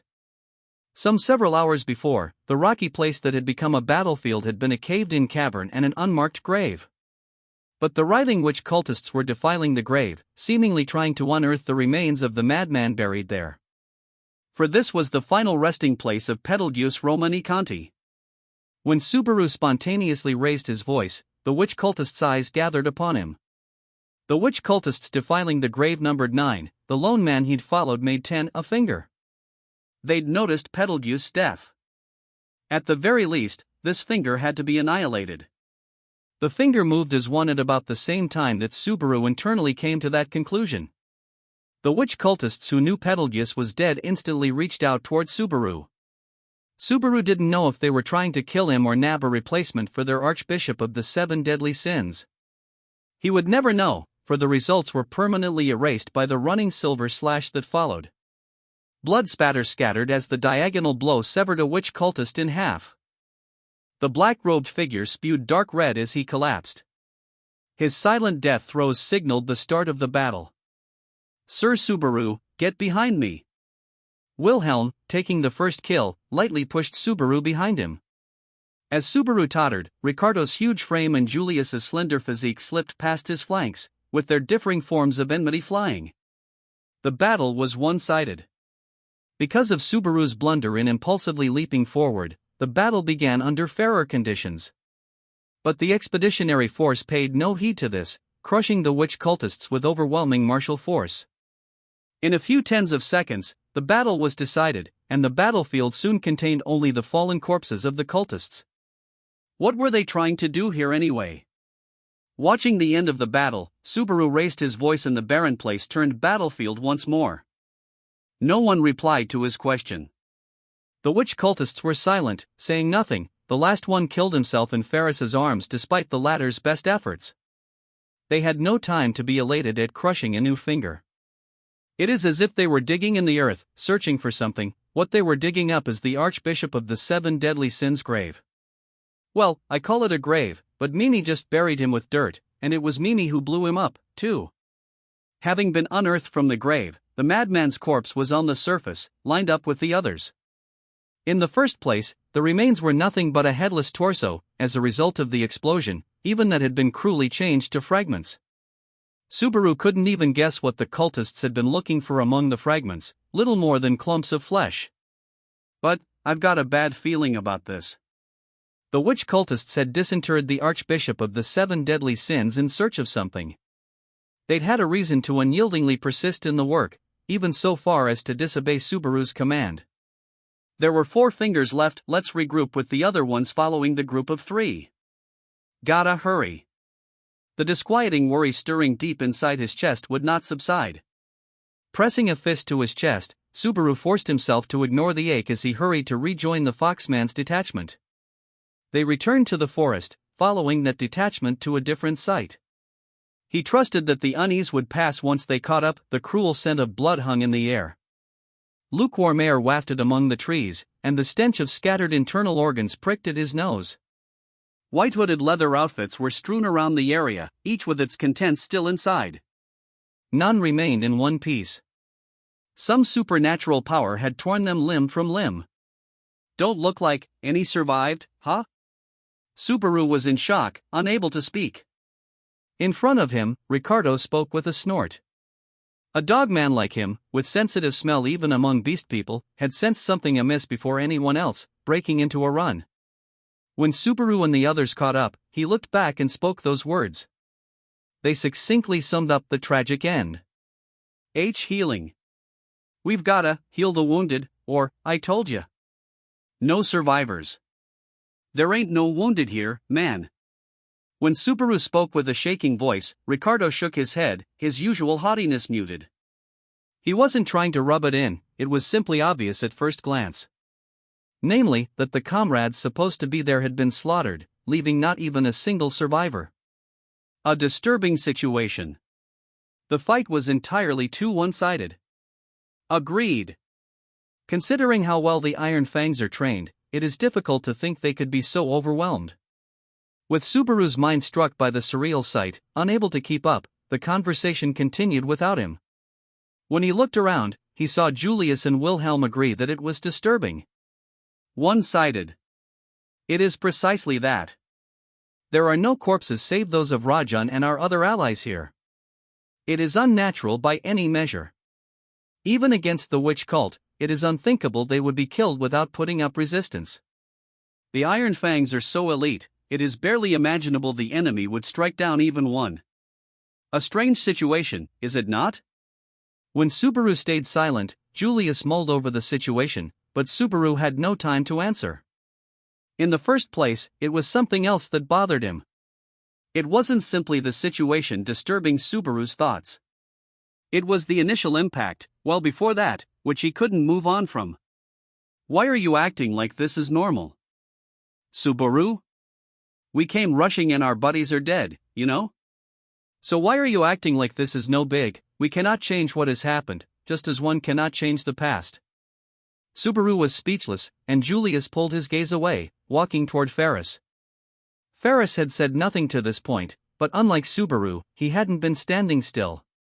He was looking at one beast person corpse after another, examining their wounds.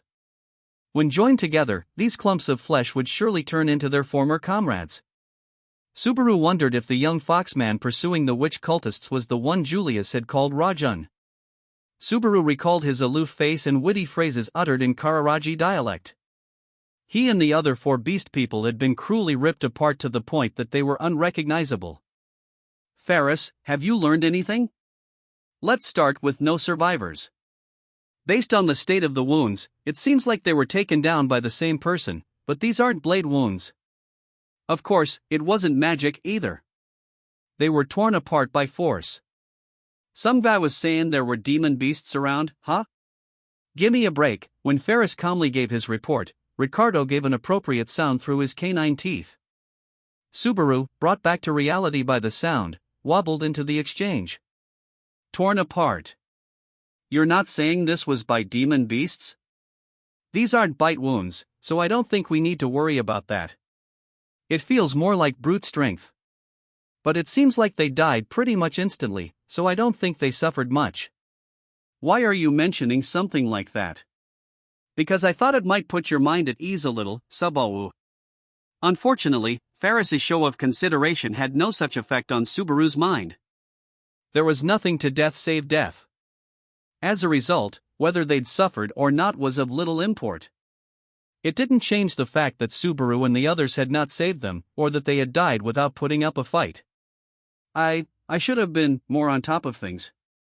Sir Subaru, I understand your feelings of regret. However, this is not the time or place. Wilhelm, a witch cult site is likely nearby. Since our allies were attacked, we should assume the terrain favors the enemy.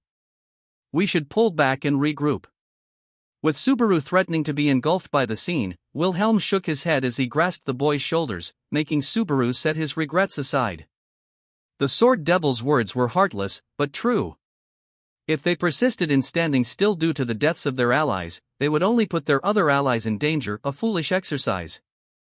They were already in combat with this finger. Just as with the finger at the rocky place, Subaru was useless, nothing but dead weight. Then let's pull back fair now, come back for revenge later. With a heave of his jaw, Ricardo announced their departure from the tragic site. He asked if any objected, but none did, certainly not Julius or Wilhelm, or even Nini as she consoled a tearful TB. We should at least take something of them. That's accounted for already. No more than rings or hair, though. Ferris quietly replied to the reluctant Subaru. When he gave a pocket a light pat, Subaru realized Ferris had taken care of it while he'd been standing stiff. Having lost all reasons to remain, Subaru seemed to cling to the tragic site as he looked back at it one last time. The remains, lined up atop bare soil, were comrades he'd traded words with tens of minutes before.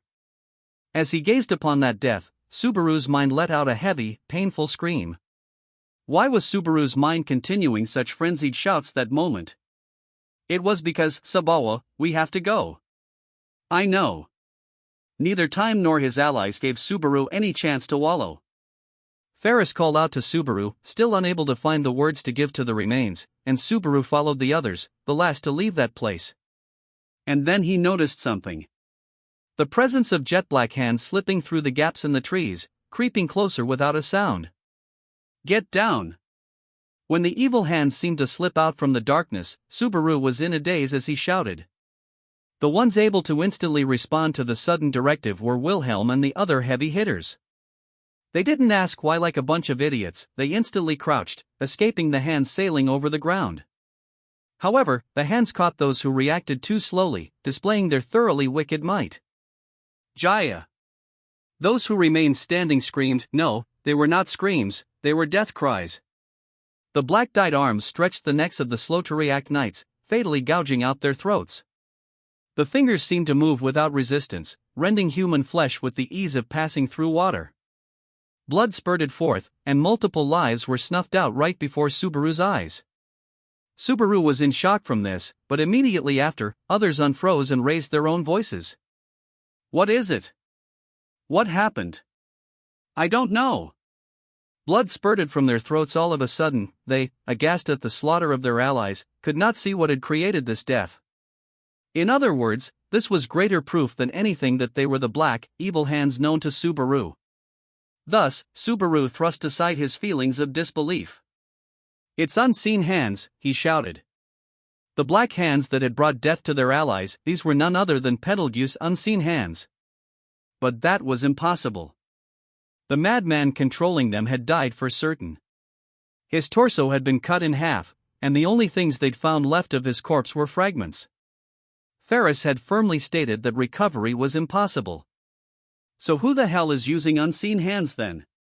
Subaru's voice was raw with surprise. The pitch-black hands dancing in the sky reacted. Multiple hands moved like the heads of snakes, their fingers turning menacingly toward him. Their numbers were probably 30, an invisible menace in numbers somewhat above what Betelgeuse had controlled. "Sir Subaru, indicate the arms' locations," Wilhelm shouted, sword poised, with Ferris tumbled at his feet. The Sword Devil's request caused those who had initially taken flight to look at Subaru. Their morale was hardly broken, but they had no countermeasure beyond Subaru. Understanding his duty, Subaru squinted at the evil hands. He would not let them add to the corpses of his allies. However, as if to mock his determination, the evil hands. They vanished. The hands made of black mist gently dissolved into dust from the fingertips down. In an instant, the 30 hands dissipated. Subaru, unable to discern his opponent's intent, watched with a stiff face. "Bro, what happened to the attack? Where's it coming from?" "They vanished. They were pulled back. I don't know why." Replying to Ricardo's angry shout with an angry shout of his own, Subaru desperately swept his gaze across the area. Subaru was the only one who could detect unseen hands, which attacked with neither sound nor aura. The life or death of his allies depended on his actions. That fact made Subaru earnest in his efforts. Accordingly, he neglected to care for himself. Ugh! The bad feeling suddenly arising at the back of Subaru's neck made him raise a cry of pain. The next moment, his neck bones seemed to creak from the powerful grip raising him, pulling his feet off the ground. Floating in the air, he could neither kick at the ground nor stand firm. His limbs writhed and flailed, but Subaru's body was pulled into the darkness in a single swoop. "No! Subaru! Julius, don't! The enemy's here!" Julius immediately reached out, but he was interrupted by Ferris's blood-curdling cry. The instant before they were separated, Subaru's eyes spotted a group of black figures bursting out of the forest, which cultists attacking his wary allies from the flank. "Shit! Let me go, damn it!" As sword began to ring against sword, Subaru alone was being pulled away from the battlefield. As he swung his limbs, they struck tree branches, picking up painful scrapes in the process, but he had no time to care about that. The hand restraining him possessed tremendous physical strength, carrying Subaru with movements impossible for any man-made device. That, and the fact that he couldn't break free, made it easy for him to guess what was pulling him. That very moment, Subaru was being whisked away by unseen hands. Therefore, his enemy was Gua. The impact forced an interruption in his thought process. The forced floating in midair came to an end when his back was slammed against a large tree. After that, Subaru was pressed against the trunk, legs still off the ground, suspended in midair as he came face to face with his foe. "Gay hey! Shit! Who the hell is? My brain is shaking." When Subaru coughed, turning his eyes toward his surroundings, that phrase froze his heart. The nonsensical line seemed to flow into his ears as if it were teasing him, but it was far too evil to ignore. Slowly, the darkness seemed to dissolve as a slender figure walked out of it. So far as Subaru knew, the witch cultists all wore the same hooded black robes, and this figure was no exception. But this individual left the hood down, leaving a face exposed. For an instant, Subaru hallucinated that this figure was Betelgeuse's body double. But an instant later, he rejected the idea. The figure resembled the madman yet was different somehow. After all, the person appearing before Subaru was a young, red-headed woman with conspicuous freckles. So why? What are you? What the hell? With strong pressure over his entire body, Subaru writhed, moaning in pain as he looked down at the woman. The previous finger exterminations had already established that the witch cultists were male and female, young and old alike. Having a woman as his enemy was nothing to be shocked over, but Subaru's fright would not abate. The problem was not his opponent's gender, it was that the woman and that madman were two of a kind. The woman made Subaru feel disgust and terror rivaling those caused by Betelgeuse Romanicanti himself. They absolutely had nothing to do with the fact that the shadows wriggling at her feet were keeping Subaru bound. "You're Betelgeuse, what? Get these hands off me. A finger, you see." "Ah." Forcing his shutter back down, Subaru wrung out a raspy voice with which to speak to her. The instant after that voice raised Subaru's doubts, the woman forcefully shook her head like a spring-operated doll. Then she raised her right hand and put a finger into her mouth. This, she violently bit and crushed. The dull sound, the droplets of fresh blood, they were that madman's blasphemous self-harm through and through. "I am a finger." One rewarded with her favor. A diligent disciple carrying out the trial, faithfully obeying the guidance of her love. "Ah. Are you lazy?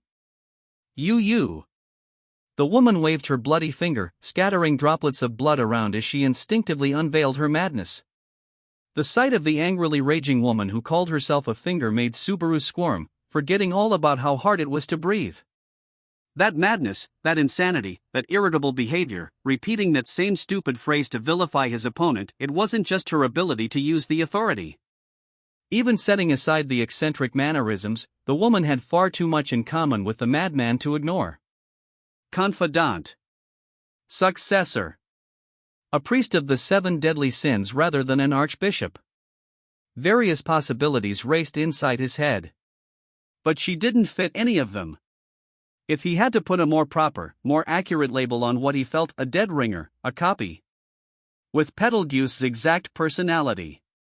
He couldn't help but think of the woman as Betelgeuse himself rather than someone who merely resembled him. Perhaps that itself was what the term finger signified. Perhaps the fingers had literally been part of Betelgeuse. If that's so, worst case doesn't even cover it. Being able to recover you this early is a great relief. You are troublesome, you are dangerous, you are particularly vile. You can see unseen hands, can you not? No comment, you cannot hold your silence with me. You have been captured by her favor, when by rights you would be discarded as rubbish. Faiais cannot be mere happenstance. When it is not once, but twice, it is not happenstance, but inevitability. And inevitability instills diligence. Her inability to listen to others was just like the original's. As she opened her eyes wide enough that her eyeballs threatened to pop out, saliva scattered from the madwoman's long tongue. Ordinarily, that would be bad enough, but the ugliness of her fury ran far deeper than that surface. Now then. Although this is extremely regrettable, there is something that I simply must confirm. Who are you, and what is your purpose? What am I doing? Subaru grimaced at the question, his disgust with his unsightly opponent plain. When he parroted the words back, the madwoman stretched a hand to the sky. Yes. That is precisely what I ask. The favor you wear is far greater than that of an ordinary believer, rivaling the archbishops of the 7 deadly sins themselves. If so, are you indeed this generation's pride? Pride, come here to carry out the trial in the place of sloth? You pull this as soon as you make me think you're gonna take it easy and spare my life. And if you think I am him, why are you putting the screws to me like this? Even if you are an archbishop, it is an unwritten rule we do not interfere with one another. Beyond that, if this is to result in conflict, there is only greater diligence. To push forward and persist against any obstacle in the way of love. After all, illogical clashes are far from rare. The madwoman responded to Subaru's question with a loud, derisive, insane laugh. Sure, fanning the flames of internal competition sounded great in theory, but she'd just proudly exposed her organization as a collection of egotistical maniacs. In other words, as far as she was concerned, if Subaru was pride, that made him her enemy. If you are pride, the empty seat among the sins has been filled. Once the trial is completed, we must assemble the remaining sins so that the witch may display her favor to us. And for that, among other things, I must begin the trial early so that you may sever your lingering attachments. Tomorrow? No, beginning right now. Naturally, I ask that you watch until the very end. The madwoman gleefully thrust her demand into Subaru's face from a position of absolute superiority. This was a worst-case scenario. She meant to move up the trial, in other words, to rush the plan of attack. The madwoman continued to loudly extol her misunderstanding, making her murderous urges all too clear to Subaru. Of course, he couldn't let her go through with it. There was little merit in playing for time, keeping the madwoman tied down in that place. The worst thought to strike him was that it was possible this female Betelgeuse copy was not the only one who could use the authority. Accordingly, Subaru had to convey this to his comrades without a second to lose. Even so, shit. Even if I see M, I can't do anything about M from my end. The largest obstacle to regaining his freedom was the unseen hands still keeping him pinned. When he felt his neck grabbed and reached back, Subaru's fingers passed through the haze, unable to affect it. As Subaru cursed the wholly unnatural phenomenon, the madwoman nodded. So you can indeed see my unseen hands. I am exceedingly dissatisfied, disturbed, dismayed, discontented at the absurdity of this, but this proves you are indeed pride. Don't make me say it twice. Ah, it's the first time for you, is it? I'm not your pride, I haven't even gotten my special admission book yet. What obstinacy! However, even you shall become more cooperative, and when Subaru resumed struggling, the woman's visage twisted in wicked delight as she stared at the sight. But the instant her slender arm subconsciously groped in a pocket, the woman's words were cut off, her expression vanishing. That is right. The woman drew her hand out of her own pocket as she haltingly spoke. It held nothing in it. The fact that it held nothing made the madwoman claw at her own face, gouging the flesh as she shouted, "Gospel!" Subaru's body went rigid at the reverberation of the throat-splitting scream. It was a sudden explosion of emotion. Her scratch wounds did not fit the rawness of the word, so the woman deepened the lacerations on her cheek as she looked up at Subaru, the object of her rage, flesh under the fingernail. She turned toward him. Even if this diminutive body offers 10,000 words spent, 10,000 lives taken, 10,000 human laments, it is insufficient. A guide is necessary so that my foolish, immature self may properly repay her favor. And for that purpose, the gospel. Which is now beyond my grasp. If it was lost, then where? Ah, but I understand. My gospel, the guide of my love. You must have seized it. When she directed her unstable hatred toward Subaru, the malice thrust through him, chilling his spine. The madwoman, rightful heir to Betelgeuse's spirit, brought her bloody visage close to Subaru. Stay back. Her approach made Subaru feel the presence of death, something he had not tasted in some time. When death drew near, it had a scent that only Subaru could pick out. It was this death that hovered around the woman's body as she came to seal Subaru Natsuki's fate. It is futile to struggle any further. This is as far as you, responding to the madwoman's mocking voice. The evil hand's grip made Subaru's neck bones creak. He was on the verge of losing consciousness, sinking into a lethal abyss. What is this? The questioning voice led to a slackening of the grip, letting Subaru breathe easier for that single instant. Subaru forced his hazy eyes open to see for himself what had created that time for him. Then Subaru saw it, a wavering, flickering cluster of red light, right before his eyes. What Spirit! Before Subaru could figure out what the light was, the madwoman raised a vivid, hateful shout. For its part, the light responded with vibrant clarity. The light surged, as if about to explode, burning Subaru's and the woman's eyes with white light. When the light exploded without warning, Subaru let out a shriek and bent backward. The pain, like needles stuck in his retinas, brought a flood of tears, making him cover his face with his palms, and the next moment, he was hurled free. Whoa! The instant Subaru, overtaken by the floating feeling, realized he had escaped from the hand, he moved to break his fall. He rolled feet-first over the root of a large tree, minimizing the damage from the fall. Thanks to the Sword Devil's lessons, he was an expert at breaking falls after being sent flying. He rubbed his eyes with the backs of his hands and lifted his face. That was, oh.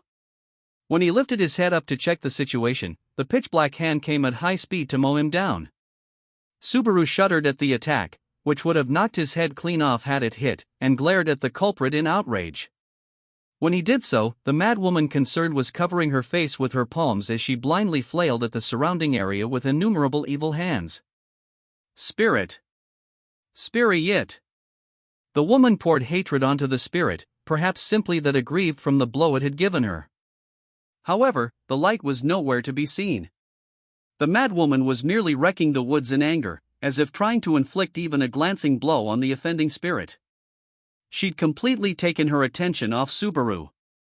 That moment, he was free to choose whether to attack or flee. I'll run, then. A greedy choice, like evading the wildly flailing hands and landing a single blow to the madwoman's vitals, was beyond Subaru's means. Rather than engage, the better option was to secure combat capability. We can't let her be. But I need Wilhelm-level combat strength here. Should be that you called, Sir Subaru? In his haste to rendezvous with the others, Subaru's eardrums were greeted by the voice he most wanted to hear. When he turned around, his eyes were greeted by the sight of a white-haired, elderly man, the sword devil, slipping through a gap in the grove and rushing over. Wilhelm!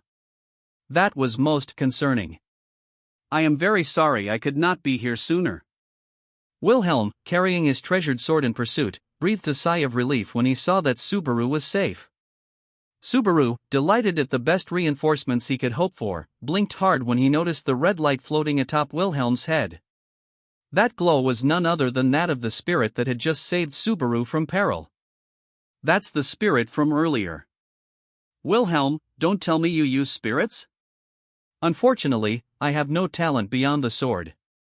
It is purely on loan from its proper contractor. However, it would seem you are in need of my specialty. Wilhelm had stepped in front of Subaru by the time he finished those words.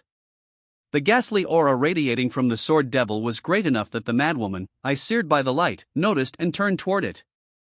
Ah, so there you are. You shall not escape. The blood-stained woman's madness was directed at both Wilhelm and the spirit attending him.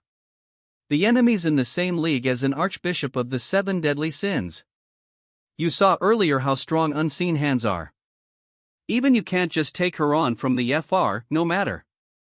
Knowing they are invisible, I have ways to deal with them. When Subaru warned him of the seething woman's madness, the sword devil made that firm reply as he stepped forward. The sudden move startled Subaru, and even amid her villainy, the woman was dubious as well. What is this? Your head, your life, do you come to present these to me? If so, that is a wise and diligent choice. I would like to respond with all due respect. However, invisible hands, is it? A most interesting parlor trick. I must experience it at least once. Did you call this a parlor trick? For a moment, Wilhelm's words made the madwoman's madness vanish. Wilhelm responded to her utterance by lowering his sword, beckoning her with his open hand. Come on, he taunted. This foolish endeavor is to abandon all logic. And to discard logic is lazy. Why mad with rage, the woman thrust both hands forward, simultaneously arms spewed from her shadow, assaulting the sword devil. Their ferocity compelled Subaru to instantly shout for him to dodge, but he wasn't in time. The black, evil hands ought to have grasped Wilhelm's limbs, cruelly rending his flesh asunder, but they did not. A silver flash ran across the sky, and droplets of blood spurted from the woman's neck. If the human launching the attack is in plain sight before you, it can be anticipated, invisible or not. By watching the movement of her eyes, feeling her hostility, reading how she breathes as she aims, it was all too clear. The sword devil made that frightening declaration having completely anticipated the pitch-black, evil hands, striking them down with his sword. Without exaggeration, his evasive timing was perfect. His talk of reading her breaths was no mere boast. His shocking combat skill had blunted the advantage posed by the invisible hands. How can this? And without doubt, the madwoman's shock was even greater than Subaru's. She pressed a palm to the right side of her neck, taking in the feeling of the blood smearing it from the fresh cut. The very fact that the woman had dodged just prior to Wilhelm's sword strike, the action saving her life, was itself abnormal. Damn it, she threw herself with her own power. In concert with the sword strike, the woman had leaped backward in an unnatural pose and with unfathomable speed. The shadowy arm had grabbed and tossed the woman's body, narrowly saving her life from the sword devil's blade.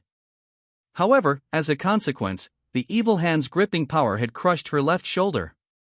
It was a violent emergency evasive maneuver of sorts with no room for subtlety. However, the woman patted her crushed shoulder, glaring at Wilhelm as she said, What a diligent concept, such diligent skill, AAA diligent way of life." Her cheeks flushed, the woman praised Wilhelm with delight in her eyes. Receiving what was, by her standards, unreserved adulation, Wilhelm grimaced in visible displeasure. However, the woman paid this no heed. "None have ever challenged my love with such a method, such technique, such cunning. What diligence! Ah, splendid! Even this world is not so barren that I would waste words upon the likes of you. Do not say such hurtful things. I want you to show me more. Of you. Your sword. All of you. Captivate me more." Her body half smeared with blood, the madwoman stretched her hands out to Wilhelm as if seeking his affections. The sword devil did not conceal his displeasure at her statement, giving his sword a swing as he charged once more. Then. How about this? Together with her pronouncement, unseen hands gushed out from the ground, forming a black wall in front of the woman. It was a wall Wilhelm could not see.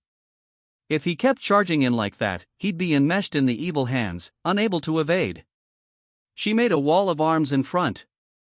Go around. Understood. At Subaru's shout, Wilhelm kicked off from the ground, evading just short of the black wall before his eyes. The sword devil proceeded to leap sideways, escaping from the arm's range, thrusting his sword into the ground and swinging it upward.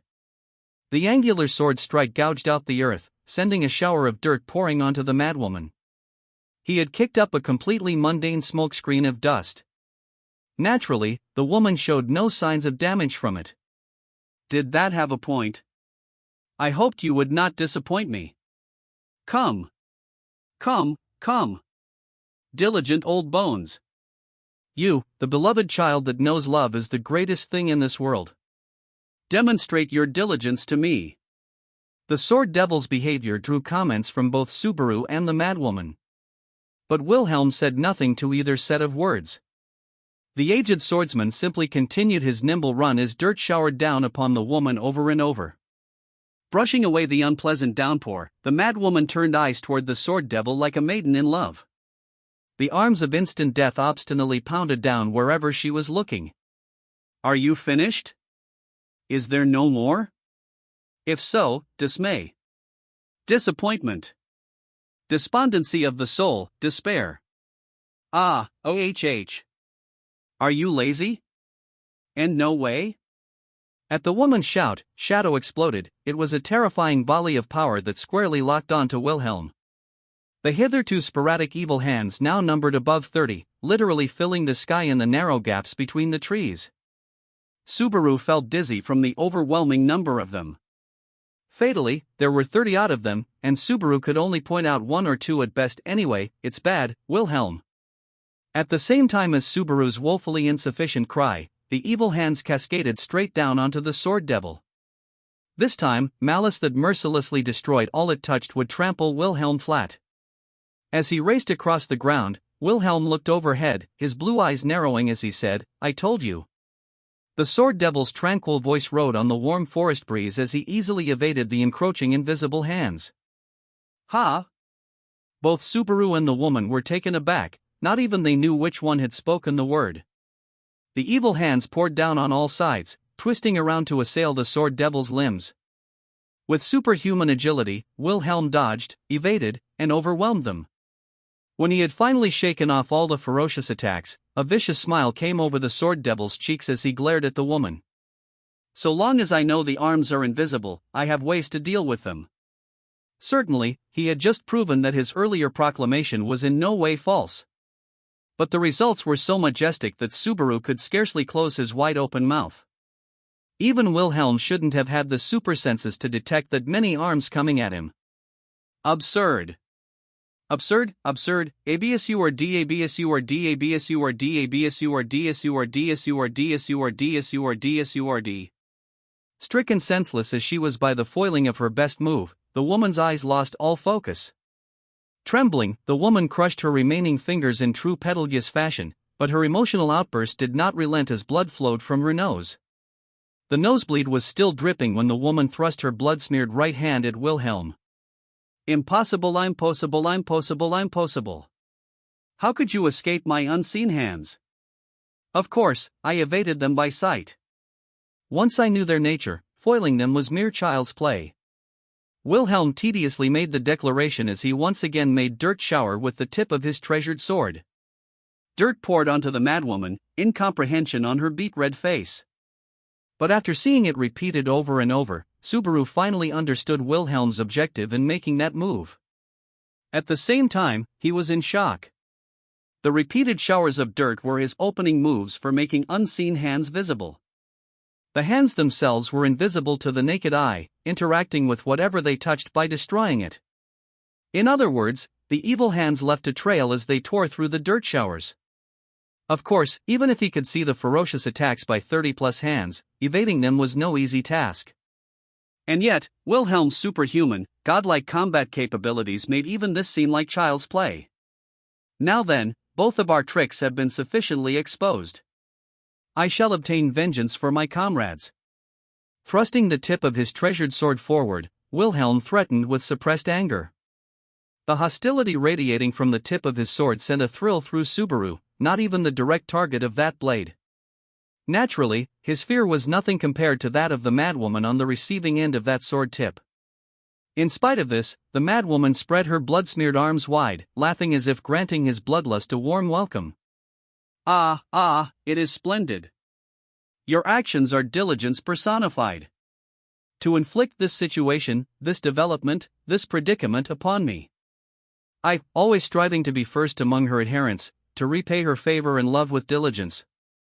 And yet, you have. To repeat diligence and laziness over and over is foolishness. Exhaling once in the face of the woman's unsightly cries, the sword devil gazed at her with enmity winning out against the bloodlust in his eyes. If I do this, I will be loved. If I do enough, I will be loved. The frivolity with which you speak the word rots my ears. It is not love of which you speak. It is merely your own conceit. What do you know about love? Love is everything to me. Wilhelm did not reply to the woman's shriek, rather he slammed his sword down and advanced. The dirt shower recommenced, and the sword devil put his foot down, carving a wound in the ground as his body shot out like a bullet. Even though, like a whip, like a spear, like a maul, like a sword, the madwoman's evil hands raced to mow Wilhelm down, he saw through them all, and was thus allowed to draw near. And then it is over, heretic. As he stated this, the treasured sword in Wilhelm's hand plunged to the hilt, deep into the madwoman's belly. The sword ran through her, coming out of her back. When he yanked it out with a twist, a great deal of blood and entrails poured out. When Wilhelm pulled back, the woman fell to her knees and bent forward as she touched the wound with a hand. Ah, this cannot, her palm was impotent to stop her blood from gushing out, her intestines from pouring out. Wilhelm silently looked down at the madwoman, unable to stem the spillage of her life. Having cut down so many lives, the sword devil knew that she had little time left to live. It seems you require a mercy blow? Mercy is unnecessary. My life drains away, my blood, disappearing. My diligence, the heartbeat that sustains me, is stopping, Vani, shing, refusing the sword devil's mercy. The madwoman fell onto her side with a smile on her lips. The light proceeded to fade from the woman's eyes. Subaru stood rooted to the spot as he watched her final moments. Ah, my brain is shot. While Subaru stared, the woman left only those final words before her breathing completely ceased. It was the death of the second user of unseen hands, the second sloth. Watching until the end, Subaru let out his breath. The conclusion of the battle had made him practically forget to breathe. His body resumed its life functions, as if remembering that which it had forgotten. Is it over? At the very least, this woman has most assuredly ceased to breathe. Wiping the blood from his sword, Wilhelm replied thus to Subaru, who was nervously peering at the corpse. Subaru bit his lip, feeling as if the meaning behind those words bolstered his earlier deduction. But Subaru immediately shook his head, switching gears. He knew it was no time to sink into contemplation. Setting her aside, anyway, we've got to head back. I'm worried about everyone else. If we don't link up with them. No, Sir Subaru. I have just been informed that they have wrapped up their end. Informed? With Subaru agitated, Wilhelm offered a hand toward him. A pale light was floating above his hand. The spirit swayed left and right, emitting a faint red light, asserting its own existence. That's the spirit from, a minor spirit? Anyway, you're saying that this spirit told you the others are safe on their end?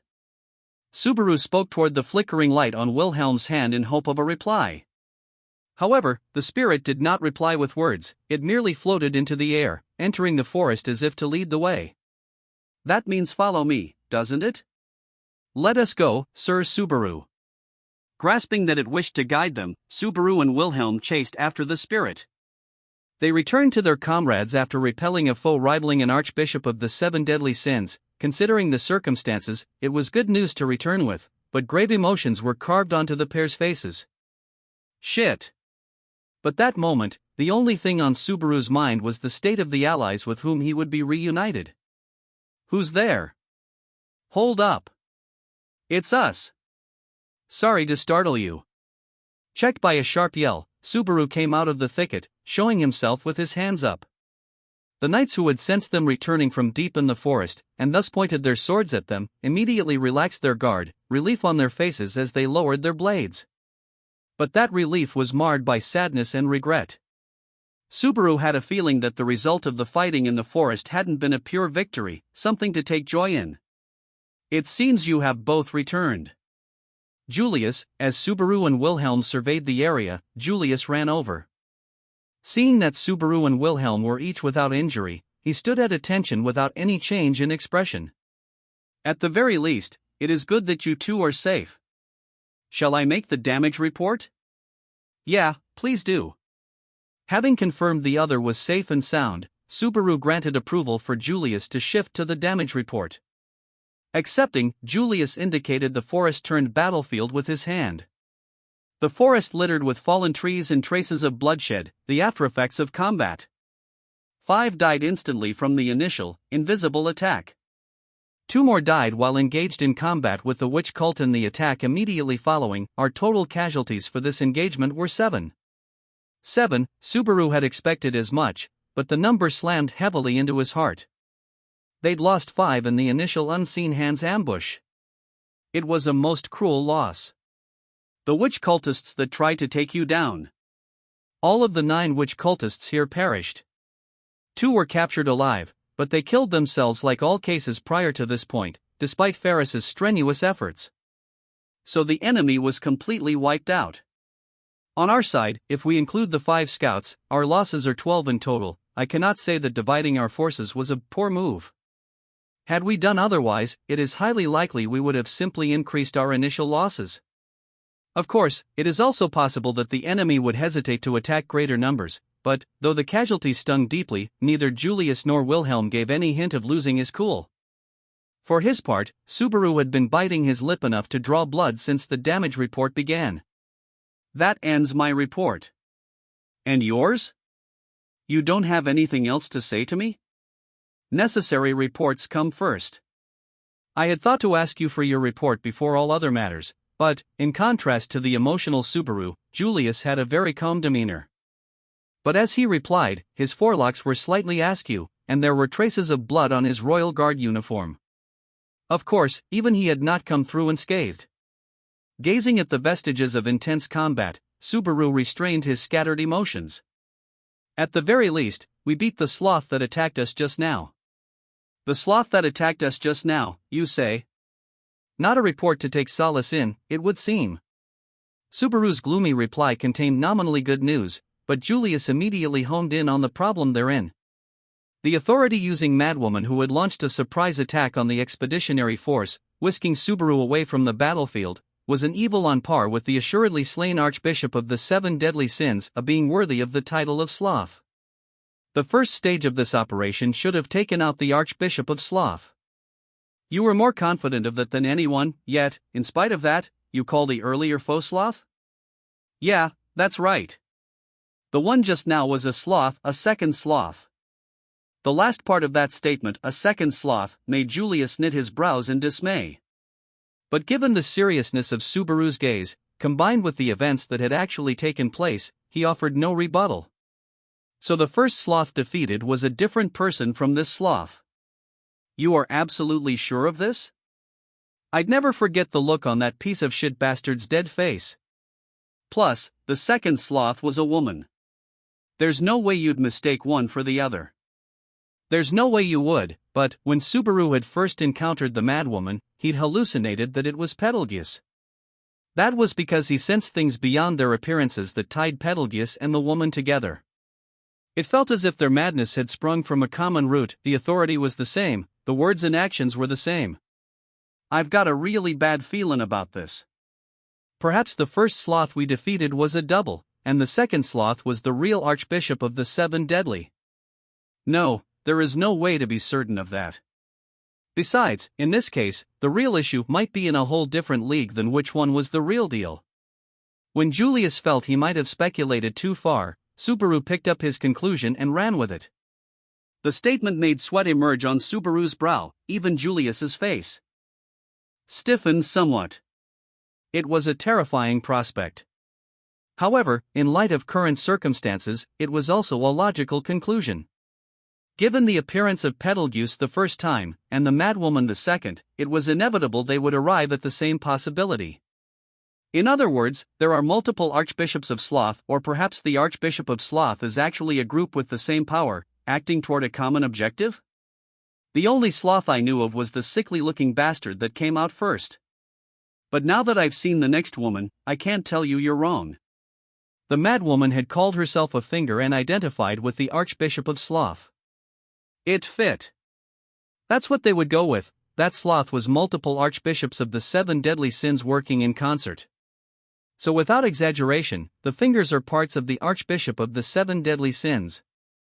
If it is a group composed of multiple archbishops calling themselves Sloth, it would explain the breadth of the upheaval they have caused in every nation. So Sloth is the part of the witch cult carrying out the doctrine of the faith. Just the thought gives me chills. That it was the practical arm of a larger religious group was very much a flight of fancy. Subaru wanted to laugh, but even a dry laugh failed to emerge. If Betelgeuse Romanicanti was but one sloth among many, their pleasant, orderly advance had been nothing more than a farce. That was a terrifying prospect indeed. In the end, this remains no more than speculation. I would like to avoid carelessly spreading unease and unrest among the others. When the unpleasant thought closed Subaru's mouth, Julius shifted his eyes toward the expeditionary force, clumped up in one group. We lost 12 men, with 3 fingers to go. This is a rate of attrition we cannot ignore. Not 12, 11. When a voice corrected the number of their losses, Subaru and Julius turned toward it to find Ferris walking over to them. His white coat was sullied with blood as he wiped the sweat off his brow and pointed behind him. I pulled one of the heavily injured ones back from the brink. It was a really, really close call, though, that is good news. To stabilize someone in that condition, as expected of you, Ferris. I said it myself, I can bring back anyone who isn't dead. When Julius said the words good news, Ferris gave a thin, wry smile. But his smile soon faded as he shifted his gaze in a different direction. Subaru's eyes, drawn there as well, were greeted by the sight of someone covered with a thin cloth. I can't save everyone. Now I really understand the meaning of the captain's words. You have done well. It is not a role any of the rest of us could hope to accomplish. Thank you. Ferris replied briefly to Julius's consoling words, but everyone there knew that they were a small comfort. Head bowed, Ferris licked his lips and, after a brief pause, looked at Subaru. So about what you said earlier, where's the body of the second sloth? Immediately after, Subaru grimaced at the sudden change in the conversation. In the forest over that way, but why do you want to know? Ferris must have overheard the earlier exchange with Julius. He stared in the direction in which Subaru pointed, narrowing his yellow eyes. Just maybe, if I examine it, I might find some differences. Differences? What kind of differences? Between the fingers you're worried about and the other cultists, Subaru.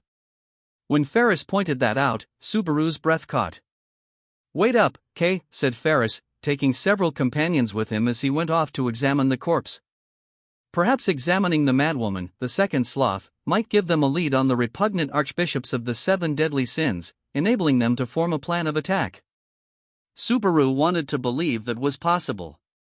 And besides that, having watched Ferris go, Subaru went to the expeditionary force members clustered together.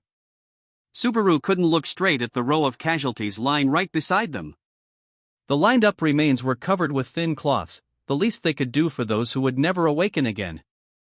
There was nothing anyone could have done for the initial 5 casualties who had been ripped to pieces.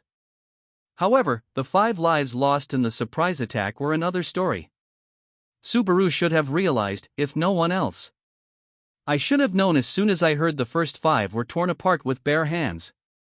I'm the one who was aware what power we were dealing with. I should have noticed. Subaru, of all people, should have recognized the cause of the deaths of those who had been slain without a single sign of resistance. But Subaru, shaken by the deaths of his allies, had let the chance slip, leading to more casualties. On top of that, his own whisking away by the enemy had forced his allies to split their fighting strength, prolonging the combat. Had Wilhelm not pulled out, those lost during the engagement might well have lived. Even if it was a surprise attack, the opponent was small in numbers. Barring an exception, such as an archbishop of the 7 deadly sins authority, there was no chance of defeat. It was precisely for this reason I sent Master Wilhelm to you. Indeed, that authority, defying all logic, is a far greater concern. You did your duty, helping us evade it. The rest was our duty, as knights. Listening to Subaru's murmurs, Julius set his disheveled hair in order as he offered his own view. Even Subaru was not so insensitive as to miss the consideration the words offered to him. But it was also a fact that no words of consolation lessened the pain in Subaru's heart. People had died in the fight against the white whale, too. He remembered grieving over those deaths, but not nearly as much. He'd lamented the fact that, compared to his own deaths, the deaths of others had moved his heart so little, but these deaths weighed heavily upon him. Death was the same whatever form it took, so why did these deaths bother him so much? That was obvious. Because I was involved with these people. Only then did Subaru Natsuki realize that he bore responsibility for those casualties. When they challenged the white whale, they had stood on the field of battle against the demon beast as a result of their own free choice. But the fight against the witch cult was different. These people had answered Subaru's call, sharing in Subaru's desire to save Amelia and the others. They had been cooperating with Subaru, nothing more. So heavy. Subaru had used the information gleaned from Return by Death to cooperate with Crush and the others in subjugating the white whale. However, put differently, it was Subaru's information that had triggered the outbreak of that battle, too. A battlefield was created, and numerous human lives met their end. Many lives were erased from the memories of others. Subaru shared in that heavy responsibility. It was not only because he'd subconsciously averted his eyes from the burden that he had not noticed. It was more because Crush had been so magnificent. She led the fight against the white whale, shouldering the responsibility for everything on that field of battle. She was aware of her own obligations, but her performance was so grand, it made you forget about all of that. And so, Subaru hadn't noticed. Return by Death was not simply a matter of changing fate. Naturally, if Subaru took an action for the sake of some choice, some hope, some purpose, he altered the world around him. With that all-too-late realization, he was fiercely angry with himself for being so foolish and worthless. He'd been careless. He'd left himself wide open. The fact that everything had gone too well should have set off alarms in his mind. There had been big talk about making sure everyone got out alive, but he'd underestimated the effort required to make that happen, and this was the result. And as a result, 11 precious lives had been lost, the lives of people who'd stood by his side. Regret filled his head to the brim. Remorse seethed deep in his gut. The thought that there had to be something more he could have done made him pound baseless rage against his soul. Enough that he wanted to die in a fit of anger that very Sir Subaru. Subaru was enveloped by rage sufficient to turn his vision red when that voice brought him back to his senses. Wilhelm was standing before Subaru, staring straight at him. For an instant, Subaru's heart shuddered as he wondered if Wilhelm would scold him for his ignorance. But the Sword Devil's eyes immediately told him otherwise. The Sword Devil's eyes were as tranquil as the surface of a lake as he gazed right through Subaru's dark eyes. You likely have a number of things running through your mind at the moment, none of them trivial emotions, but forgive my exceedingly great rudeness and allow me to say this.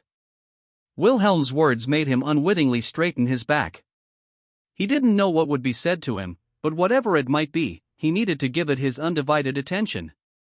Then, with Subaru bracing himself, Wilhelm said, "Fight." Spoken in a low tone, that word made the very air tremble. But Subaru also received it as a blade, one that bit into his body, his heart, his very soul. The ghastly aura pouring from Wilhelm filled the forest-turned battlefield, wrenching its way into Subaru's mind and body. The hostility swept over the whole area, and naturally, the knight's eyes all fell on the two of them. At the center of that vortex of gazes, Wilhelm continued, "Whether you feel regret, or are stricken with remorse, fight. If it is fated that you must do battle, that you must resist, fight with your entire body and soul. Do not give in for a second, a moment, a single fraction of time. Gaze at victory and crave it with every fiber of your being. If you can still stand, if you can still move a single finger, if your fangs are not yet broken, stand, stand, stand, stand, fight, fight." The words were very similar to ones Wilhelm had spoken to Subaru before. When he'd been smacked around with a wooden sword in the courtyard of Crush's mansion, Wilhelm had spoken words concerning girding one's heart for battle. That was the only moment Subaru had been allowed a tiny glimpse into the Sword Devil. At the time, after Subaru had heard those words, Wilhelm pegged him as person with no drive to become stronger. In point of fact, Subaru hadn't faced him with true earnestness. Deprived of willpower, Subaru had had no idea at the time what the Sword Devil thought or was trying to tell him. But this time was different, and this time, he thought the message was different, too. "You're telling me to become strong?" "No, I am telling you to be strong." The frighteningly lofty and sharp demand thrust through his chest. Subaru had always thought, "I want to be like Wilhelm. I want to be like steel." But now, with regret and remorse slamming against his heart, he did not think those words were the answer. "I want to be that way, too. But it's hard. I didn't want anyone else to die like this, but they did, because I wasn't good enough." Once again, he'd made the mistake of getting full of himself as soon as things were going a little bit well. As a result of his mistake, people had died. If he made more mistakes, no one knew who would die for them next. He desperately tried to think of a way to avoid that, and yet nothing came. He was out of ideas. "If I don't do it, I'm the one who started this." "You got them involved, you strung them along, and they died, is that it?" "You are incorrect." With remorse threatening to wrench Subaru's heart out of his chest, Wilhelm spread both arms wide. "Not a single individual here believes you involved us in this. Even if you provided the spark, we chose this battle ourselves. Everyone is here of his or her own will. Please stop placing responsibility for the deaths on yourself alone. They do not wish you to be burdened by this. Simply make room in your heart so that you do not forget. That is all you need do." Not forget what? Their deaths? He wondered. But Wilhelm shook his head, putting Subaru's notion to rest. That they shared this burden with you. That is all. This time, his words made Subaru's entire body numb, as if he'd been struck by a bolt of lightning. With Subaru in shock, Wilhelm nodded to him and touched the sword on his own hip.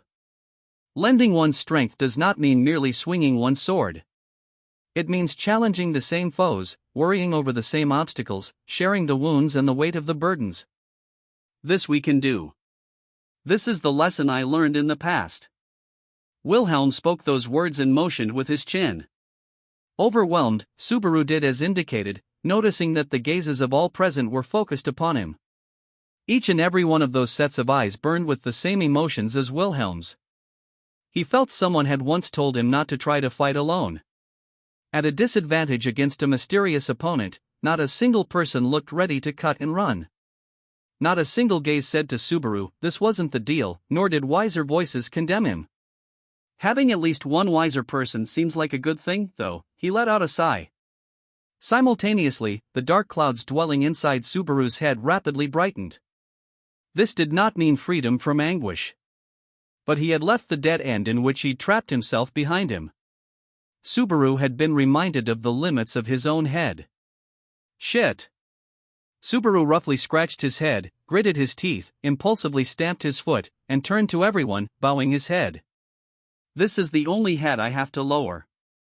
It's low quality, so I'll lower it as many times as I need to. Subaru entreated his comrades, whose gazes remained unchanged, saying, we'll fight. Somehow, somewhere, he'd escaped barefoot from resignation and remorse. A lot of things, seriously, a lot of things have changed. The witch cult sloth is seriously tough. To put it bluntly, we can't even see the bottom. I get why they're treated like gods of pestilence the world over. It shook me how much damage we took just taking him on. It shook me, but it had shaken him because he'd mistakenly thought he ought to think, counter, and fight all by himself. Thanks to everyone there, his limbs had finally stopped shaking. Because they thought, let's fight. I still don't have any firm idea what we should do. But I know we've got to do this. We have to beat them. We have to beat Sloth, here and now. However mysterious the opponent, it was Subaru's side that had started it. All they could do was defeat the enemy, whatever it took, until the battle was decided. Turning, Subaru looked at the remains of the comrades that had fallen in the forest, remains that had instilled such remorse and such a sense of responsibility that he'd been unable to look straight at them all that time. This was Subaru's inescapable sin. However you wanted to dress it up, Subaru was responsible for their deaths. And he would not permit himself to run from his sins any longer. Subaru wondered if he hadn't been arrogant in thinking that borrowing someone's assistance was no heavy thing. Subaru had started this battle, and so he would shoulder it. But he didn't think of it as too heavy a burden. And so, he was determined to carry it, even if he himself knew not how great it would become. We'll save Amelia and the others. We'll smash the witch cult flat. And to do both of those things, let us do that which is needed, not for anyone else, but because you have asked it. And for that, our strength is yours, said Wilhelm's nod, and those of the members of the expeditionary force. He still had a mountain of things to think about, and the number of obstacles blocking their way was yet unknown. However, these he could overcome, because he need not challenge them alone. If Subaru had been strong enough to stand alone, he'd never have gotten out of that blind alley. Therefore, for just one moment, he thought that. Good thing I'm weak and puny, then. Shall we go? Yeah, let's go. And lend me your strength and wit. Death did not lighten. It remained heavy. So long as he knew this, he could struggle against it with his head held high. Subaru Natsuki walked forward, resuming the fight. And so their battle continued.